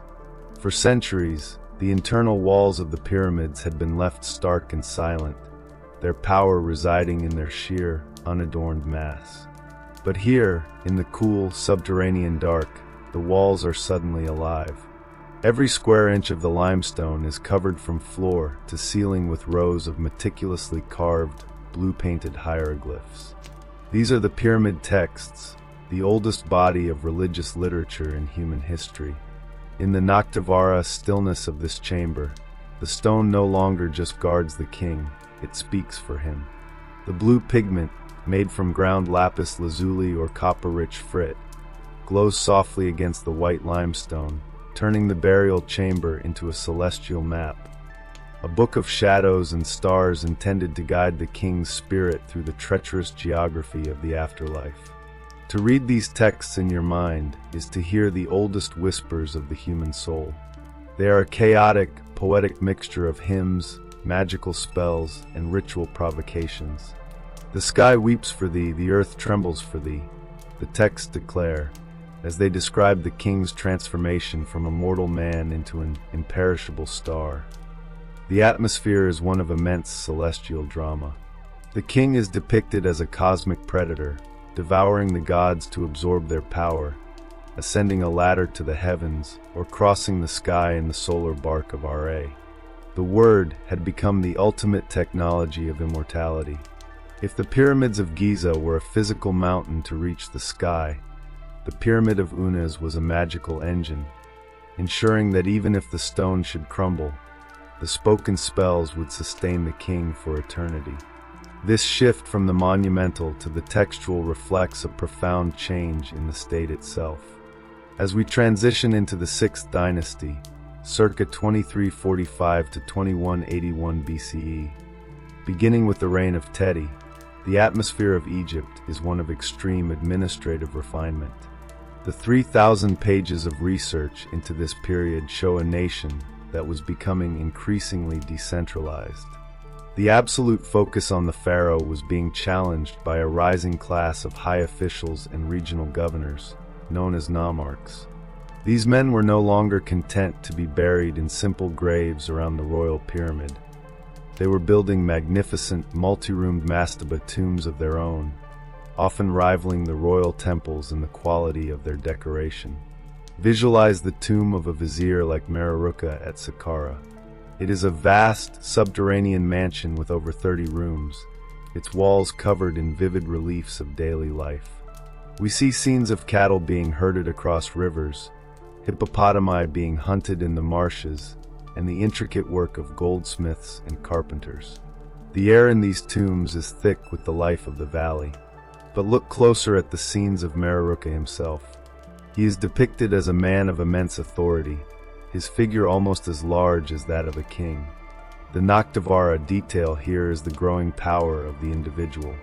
The state was no longer just the king, it was a complex web of powerful families, and the king was increasingly the mediator between these competing forces rather than their undisputed master. The reign of Petrie represents a peak of this administrative energy. He was a king of action, sending expeditions deep into the Sinai for copper and turquoise, and leading military campaigns into the Levant. The maps of the time show an empire that was expanding its horizons, but the internal foundation was beginning to show cracks. Petrie survived a palace conspiracy led by his own queen, a dark and secretive event documented in the tomb of the official Wayne the Elder, who was tasked with investigating the matter in absolute secrecy. The atmosphere of the court was shifting from the serene confidence of the Fourth Dynasty to one of intrigue and vigilance. This tension reached its climax in the extraordinarily long reign of Petrie II, who supposedly sat upon the throne for over 90 years. Imagine a king who grew old as the world around him changed. As his physical vitality faded, so too did the central authority of the White Walls of Memphis. The 3D reconstructions of the late Old Kingdom sites show a gradual decline in the quality of royal construction. The pyramids of the late 6th dynasty were built with loose rubble cores encased in limestone, a shortcut that led to their rapid collapse in the centuries to follow. While the royal monuments were weakening, the tombs of the nomarchs in Middle Egypt, at sites like Beni Hassan and Deir el-Bersha, were becoming more elaborate and independent. The climate itself was also turning against the dream of an eternal state. The research into the environmental history of the late Old Kingdom suggests a period of prolonged droughts and a series of low Nile floods. The Green Sahara was a distant memory, and the desert was encroaching ever closer to the narrow ribbon of life.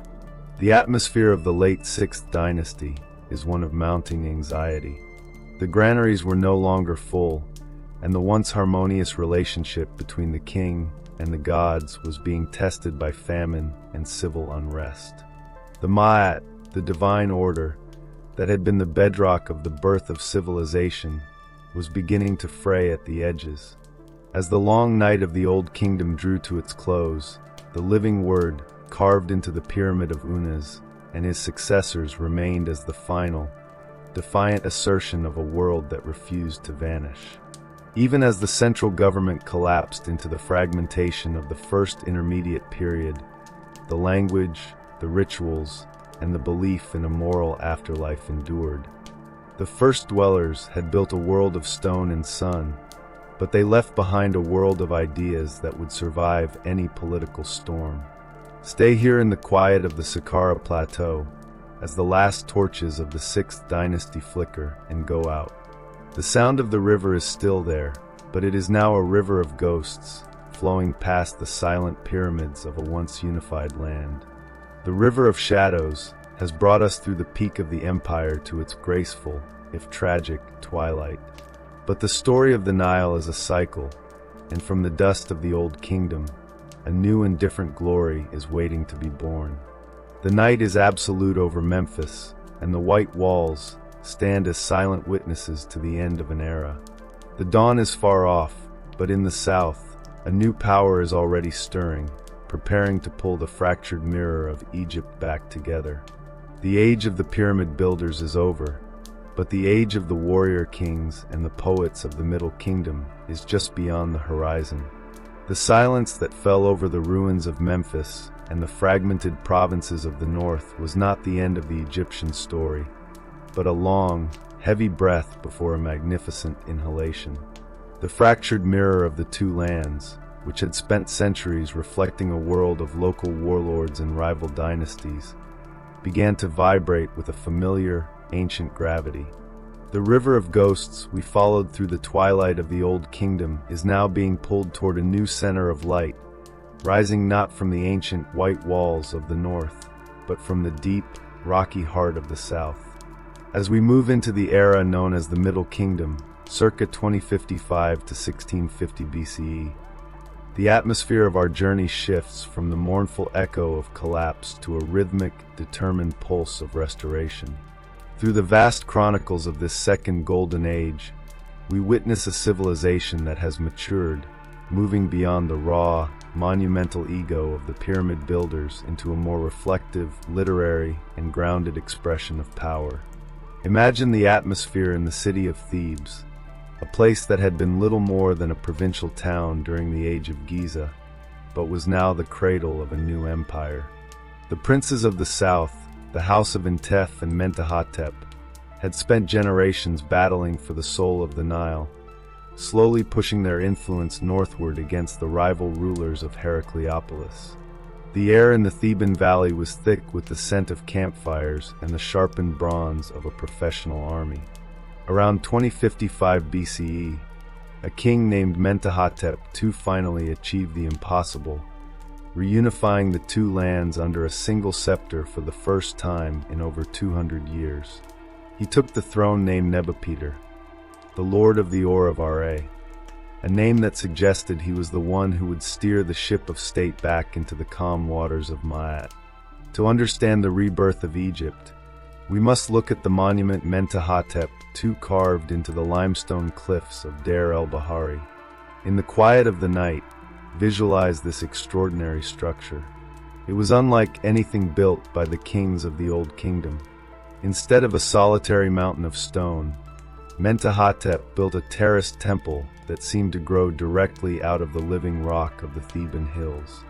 Imagine walking through the colonnaded hallways, the white limestone reflecting the moonlight, surrounded by groves of imported frankincense and tamarisk trees. The temple was a fusion of the pyramid tradition and the rocky topography of the south. At its center, a small pyramid or a square mound sat atop a massive terrace, a bridge between the celestial aspirations of the north and the earthbound strength of the south. The Nakhtavara detail of this restoration lies in the burials found within the temple's shadow. Near the king's own resting place, archaeologists discovered the tombs of his queens and a group of slain soldiers, 60 men who had died in the final battles for unification, buried with honor as the founding heroes of the new era. The atmosphere of Mentahotep's court was one of fierce loyalty and a profound sense of debt to those who had forged the peace. The art of this period, seen in the reliefs at Deir el-Bahari, has a rugged, muscular quality. The figures are bold and high relief, possessing a raw energy that speaks of a nation reborn through fire. But as the 11th dynasty gave way to the 12th dynasty, circa 1985 to 1773 BCE, the atmosphere of Egypt shifted once again, from the military triumph of the restorer to the sophisticated administrative genius of the reformer. The founder of this dynasty, Amenemhat I, was a man of immense vision who understood that to govern a unified Egypt, he needed to return to the geographic heart of the land. He moved the capital north, near the entrance to the Fayum oasis, and founded a new city called Ichtoi, the Caesar of the two lands. Though the city itself remains hidden beneath the silt of the Nile, its influence radiates through the archaeological record. It was during this time that the Egyptian soul found its most enduring voice, the classical literature of the Middle Kingdom. The Nakhtavara stillness of the royal court was filled not just with the scratching of pens, but with the recitation of epic poems and wisdom texts. This was the age of the eloquent peasant, a story of a commoner seeking justice through the beauty of his speech, and the tale of Sinew, a narrative of exile and homecoming that would be read and copied for 1,000 years. The air was thick with the power of the word. Writing was no longer just a tool of the census, it was a mirror for the human condition. The king was no longer a distant, terrifying god, but the good shepherd of his people, a ruler whose burden was to maintain justice in a world that had once known chaos. The architecture of the 12th dynasty, seen at sites like Lisht and Lahan, returned to the pyramid form, but with a new, pragmatic internal structure. These pyramids were built with massive mudbrick cores held together by a framework of limestone retaining walls, then encased in fine white stone. While they lacked the monolithic mass of Giza, their internal complexity was staggering.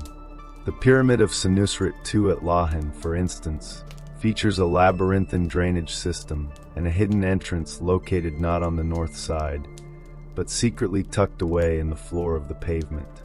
The atmosphere was one of defensive intelligence, a dynasty that remembered the tomb robberies of the past and built secret puzzles of stone to protect their eternity. The Nakhtavara detail of the late 12th dynasty is perhaps best captured in the statuary of Senusret III and Amenemhat III. Close your eyes and visualize these portraits.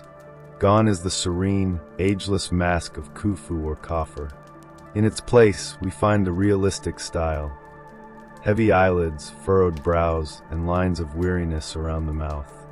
These were the faces of kings who felt the immense weight of the crown, who spent their nights worrying about the height of the Nile flood and the loyalty of the regional governors.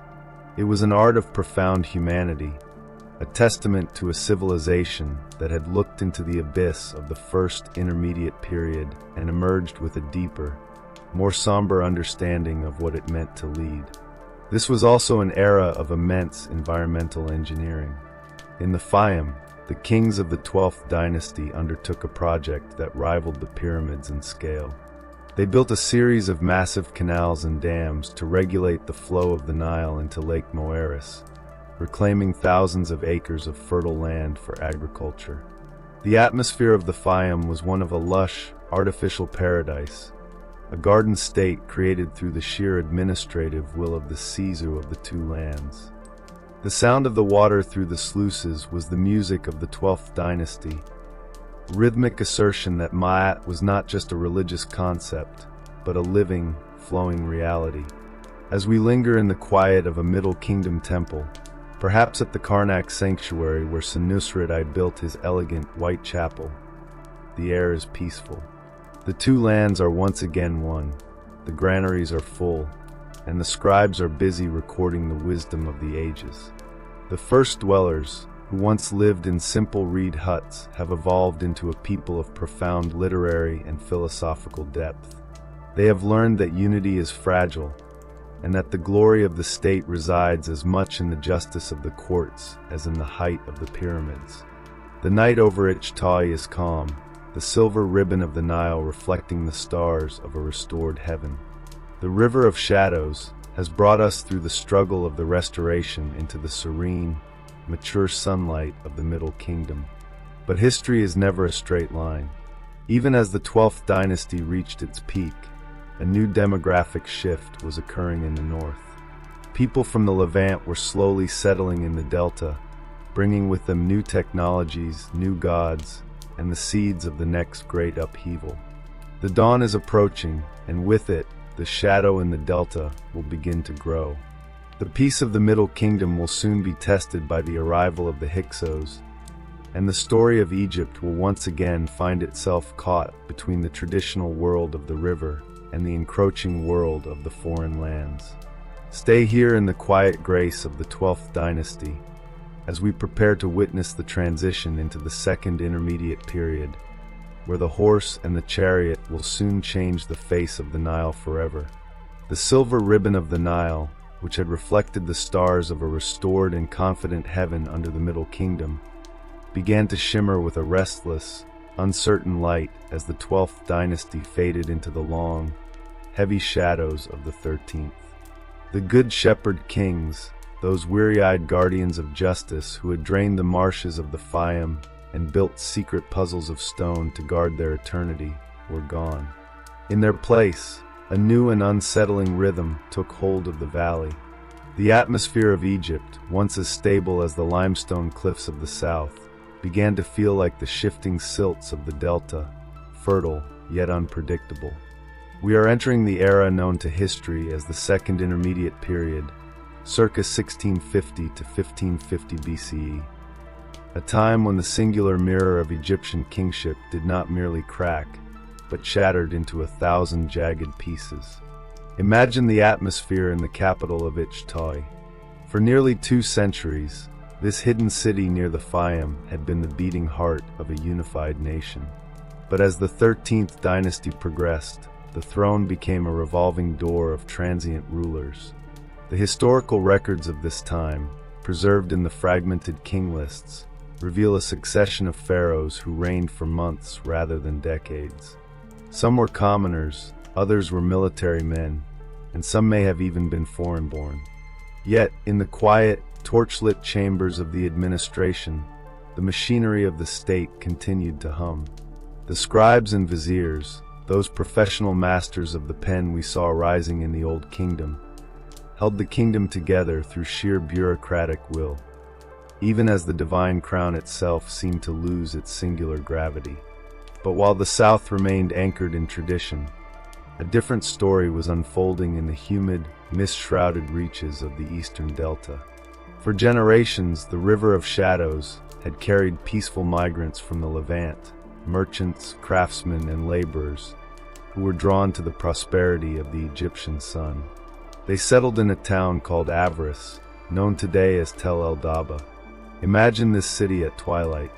It was a cosmopolitan labyrinth of mudbrick houses, winding canals, and bustling harbors. Here, the scent of Egyptian lotus mingled with the smell of Levantine cedar and the exotic spices of the Mediterranean. This was not a conquest of swords, but a conquest of presence. Over time, the people of Avaris grew wealthy and powerful, blending their own gods and customs with the ancient rituals of the Nile. As the central authority in Ichtai weakened, the leaders of Avaris stepped into the vacuum of power. Around 1650 BCE, they established themselves as the undisputed masters of the north. History would remember them as the Hyksos, a Greek corruption of the Egyptian term Hyksos, the rulers of foreign lands. In the traditional Egyptian narrative, they were described as a blast of fire that ravaged the land, but the archaeology reveals a far more complex and fascinating reality. The atmosphere of Hyksos-ruled Egypt was one of profound cultural synthesis. These were not primitive invaders. They were a sophisticated elite who deeply admired the civilization they now governed. Visualize the palace at Avaris during the height of the Hyksos 15th dynasty. It was a place where two worlds collided in a breathtaking display of artistry. On the walls, archaeologists have discovered magnificent Minoan-style frescoes depicting bull-leaping and floral motifs that wouldn't have been out of place on the island of Crete. The Hyksos kings took Egyptian throne names, used Egyptian hieroglyphs, and worshipped the desert god Set, whom they identified with their own storm god Baal.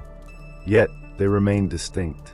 In the graves of Avaris, we find Levantine-style burials, warriors interred with their bronze daggers, and, for the first time in Egyptian history, their beloved horses.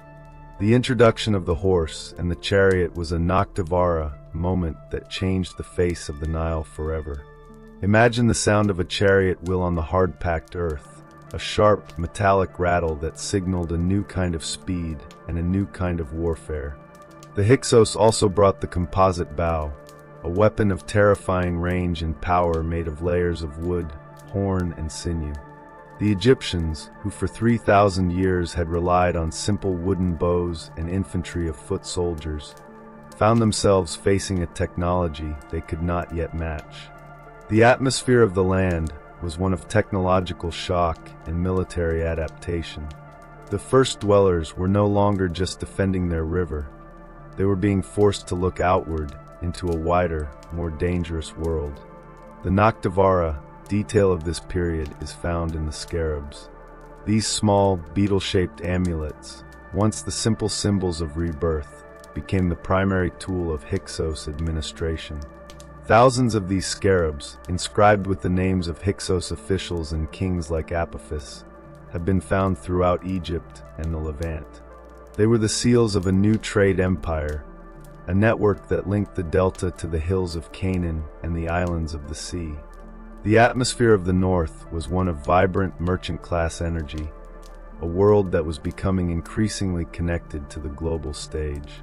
But while the north flourished under its foreign kings, the south remained a sanctuary of ancestral memory. In the city of Thebes, a local dynasty, the 17th, held a tenuous grip on the narrow valley. They paid tribute to the Hyksos in the north and watched with wary eyes as the kingdom of Kush rose to power in the south, in what is now Sudan. Egypt was a kingdom divided into three, a fractured mirror where the two lands were no longer one. The atmosphere in Thebes was one of defiant poverty. The royal tombs in the Dra Abu el Naga necropolis were small and modest compared to the pyramids of old, often little more than mudbrick chapels topped with tiny pyramids. Yet, within this diminished world, the fire of the old kingdom still flickered. The Theban kings, like Seqenenretau and Kamos, saw themselves as the true heirs of Narmer and Mentuhotep. They preserved the ancient literature and the sacred rituals of Ammonius Ra, waiting for the moment when the balance of power would shift. The tension between the Hyksos in avarice and the Thebans in the south reached its breaking point in a legendary exchange of letters. King Apophis, according to later tales, sent a message to Seqenenretau, complaining that the noise of the hippopotami in the Theban sacred pool was keeping him awake in avarice, nearly 500 miles away. It was a calculated insult, a challenge to the sovereignty of the south. The atmosphere of the late 17th dynasty is one of gathering storms. The River of Shadows was about to become a river of blood. Seqenenretau's mummy, discovered in the royal cache at Deir el-Bahari, tells a silent, brutal story. His skull bears the marks of a Hyksos battle axe, a violent testament to the first battles of the Liberation War. His son, Kamos, would take up the struggle, sailing north with a fleet of warships to strike at the heart of the Hyksos Empire. He described the war not just as a struggle for land, but as a struggle for the very identity of Egypt. "I will grapple with him," Kamos declared, "that I may rip open his belly." As we linger in the humid, anxious nights of the late Second Intermediate period, the sound of the river is joined by the rhythmic beating of war drums. The peace of the Middle Kingdom is a distant memory, and the shadow in the delta has become a catalyst for a new kind of Egyptian spirit, a spirit that was no longer content to be passive and isolated. The birth of civilization was undergoing a painful, transformative rebirth. The technology of the horse, the chariot, and the bronze sword were being mastered by the sons of the Nile, turning the tools of their oppressors into the instruments of their freedom. The night over Avaris is thick with the scent of wood smoke and the sea, while the night over Thebes is cold and sharp with resolve. The River of Shadows has brought us to the edge of the most dramatic military struggle in human history. The fractured mirror of Egypt is about to be forged back together in the heat of battle, and from the ashes of the Second Intermediate period, the most magnificent era of all, the new kingdom, is about to be born.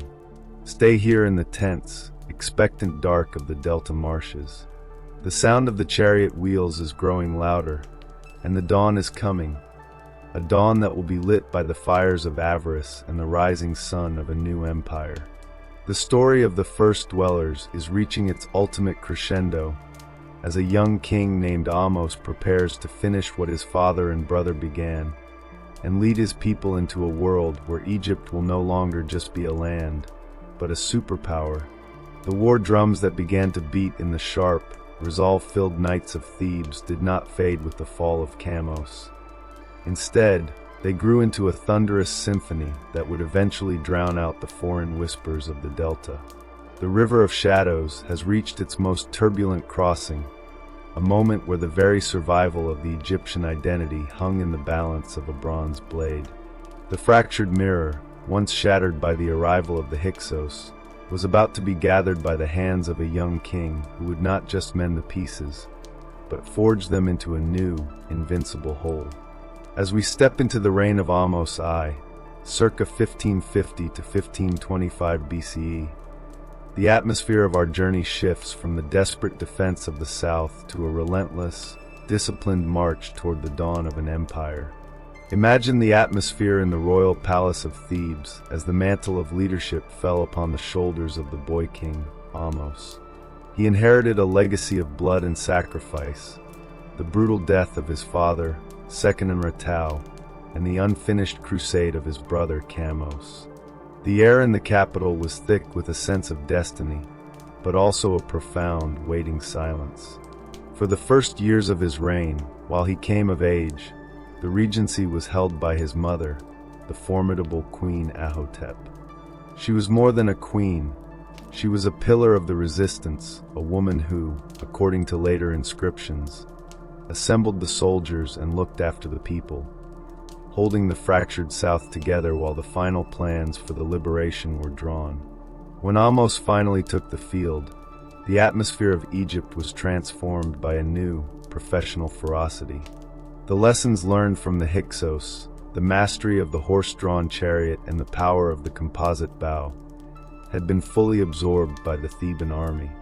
Visualize the Egyptian fleet sailing north, a forest of white sails and bronze-tipped spears moving against the current. This was no longer a tribal skirmish, it was a synchronized military machine.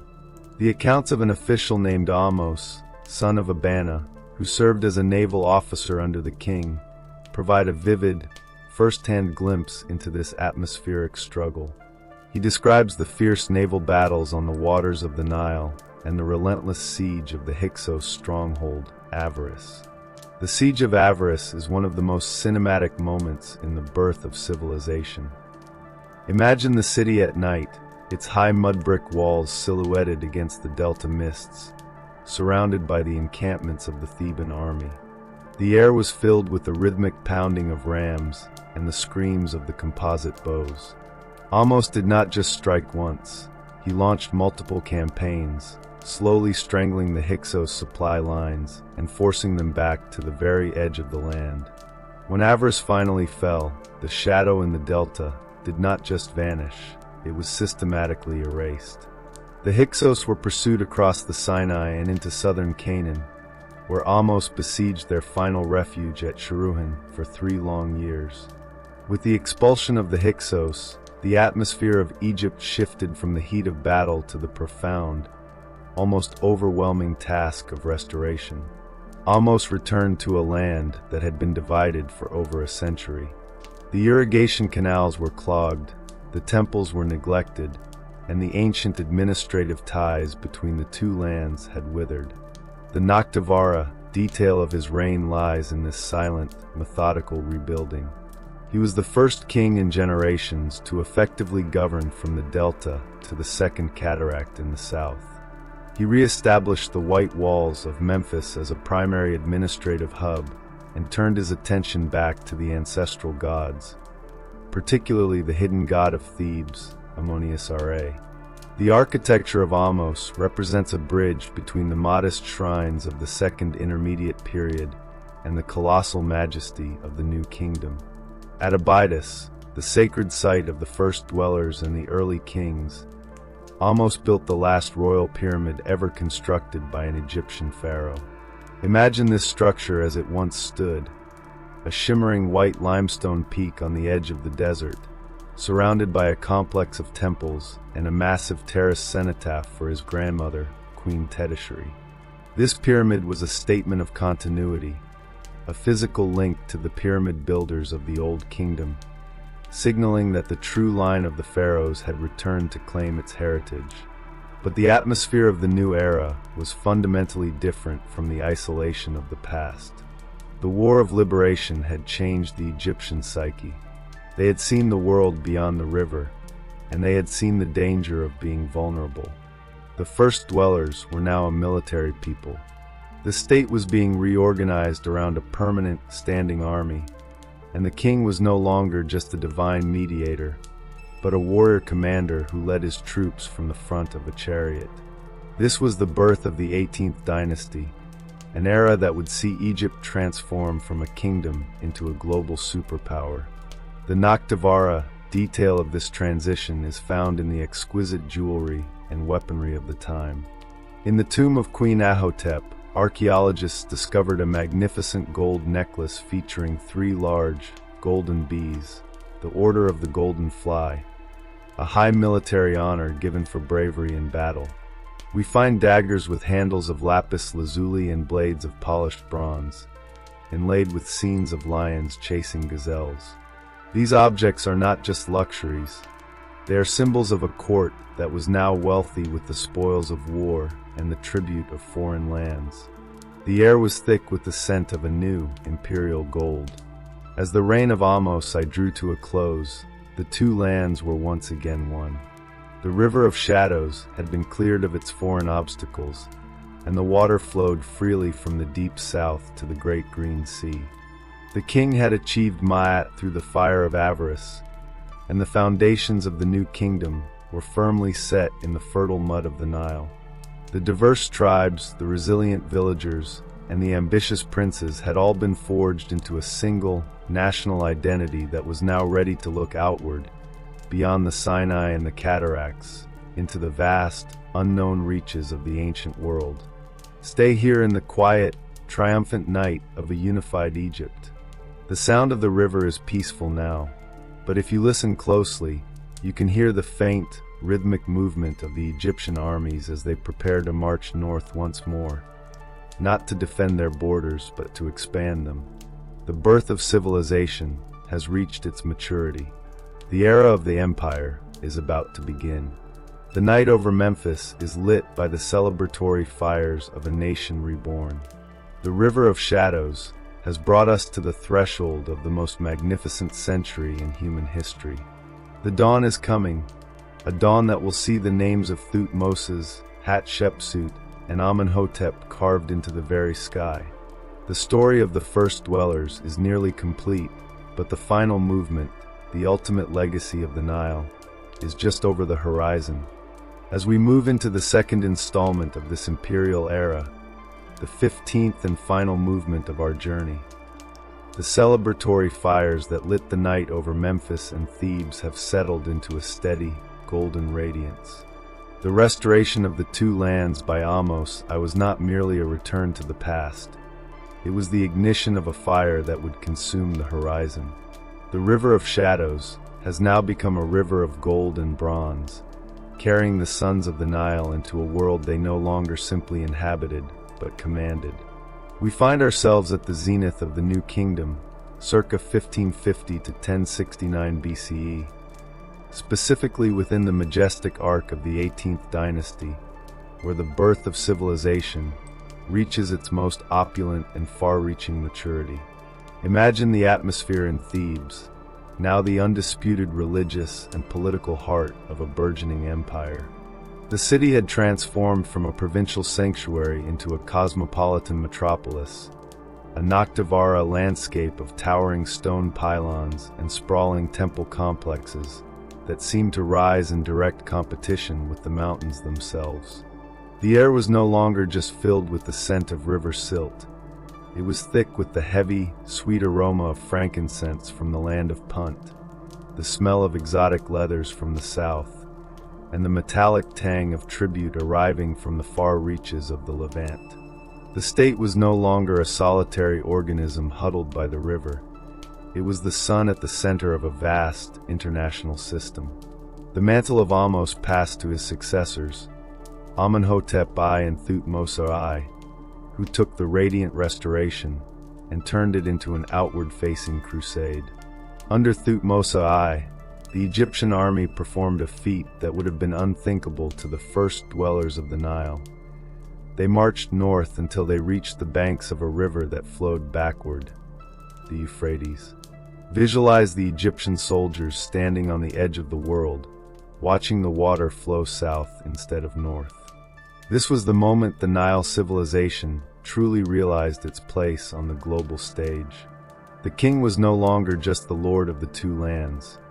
He was a world conqueror, a figure whose shadow stretched from the fourth cataract of the Nile to the forests of Carchemish. The atmosphere of this imperial height is perhaps best captured in the extraordinary reign of Hatshepsut, circa 1473 to 1458 BCE. The woman who took the throne as a pharaoh and governed with a sophistication that rivaled the greatest of her male predecessors. Her mortuary temple at Deir el-Bahari, located just a stone's throw from the earlier terrace of Mentuhotep II, is a masterpiece of light and air. Imagine walking through its three ascending terraces, the white limestone blinding in the midday sun. On its walls, we find the Noctivara detail of her greatest achievement, the expedition to the mysterious land of Punt. In the flickering light of the temple's colonnades, the reliefs come to life. We see the great Egyptian ships returning with heavy baskets of gold, ebony, ivory, and, most significantly, living incense trees with their roots still encased in baskets of earth. This was the ultimate expression of the new kingdom's reach, a queen who could transplant the very sense of the southern world into the soil of Thebes. The air in the Temple of Ammonius would have been perfumed by these exotic trees, a sensory bridge between the heart of Egypt and the legendary God's land. Hatshepsut's reign was a time of immense internal prosperity, a period where the birth of civilization found its voice in art, trade, and architectural elegance. But the atmospheric tension of the empire returned with her successor, Thutmose III, often called the Napoleon of Egypt. If Hatshepsut was the queen of trade, Thutmose III was the king of the chariot. In 17 military campaigns over 20 years, he consolidated the Egyptian empire into a seamless network of vassal states and fortified outposts. The atmosphere of his reign was one of relentless energy.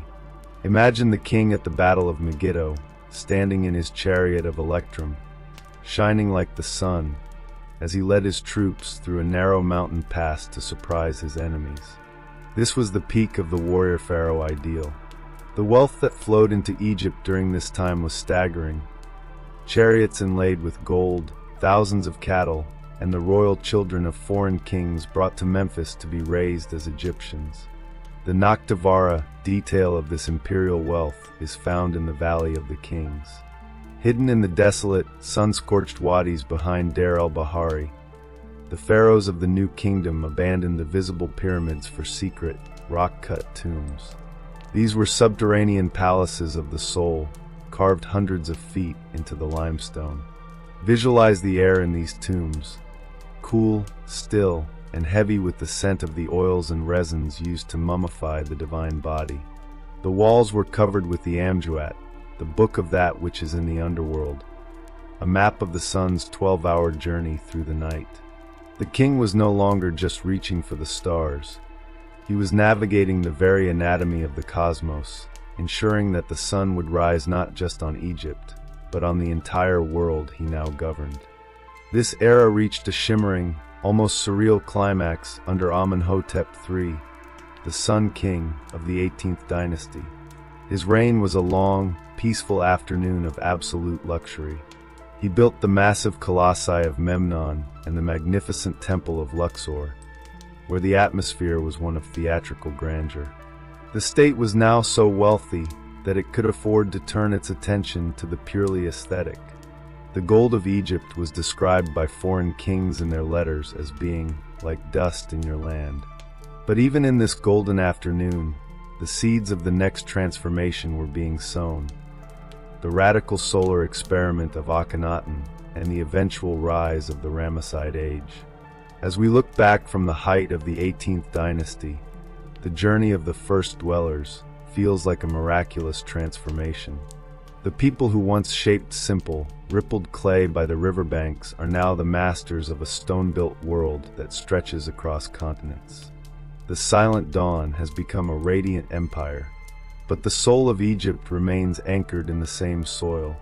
Whether it is a Badarian pot or a Thutmoside obelisk, the same reverence for the river, the same obsession with eternity, and the same pursuit of Ma'at remains. The River of Shadows has finally reached the sea. The story of the birth of civilization is a testament to the human spirit's ability to turn a narrow ribbon of water into an eternal legacy. The night over Thebes is quiet now, the stars reflecting off the gold-capped obelisks of Karnak. The first dwellers have become the first masters of history. Our journey through the 3,000 years of the Nile's dawn is complete.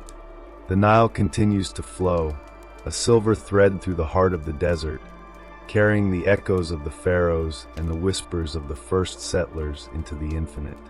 The sun has risen on the empire, but the secrets of the sands remain, waiting for the next seeker to settle into the deep dark of the past and listen to the stories that never truly end.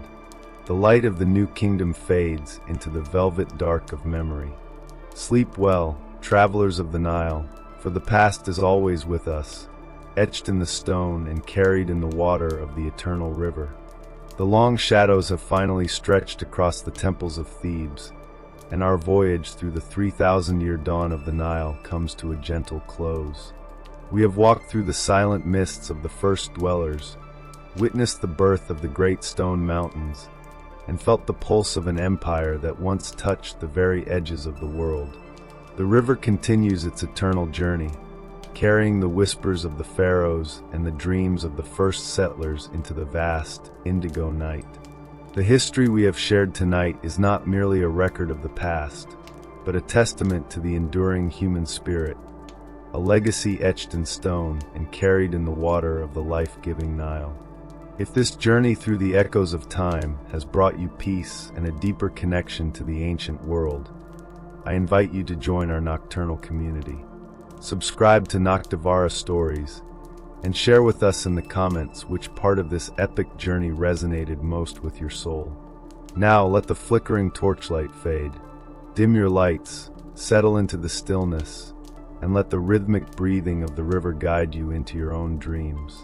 The past is never truly gone. It is only waiting for the next seeker to listen in the dark. Sleep well, and until our next journey, good night.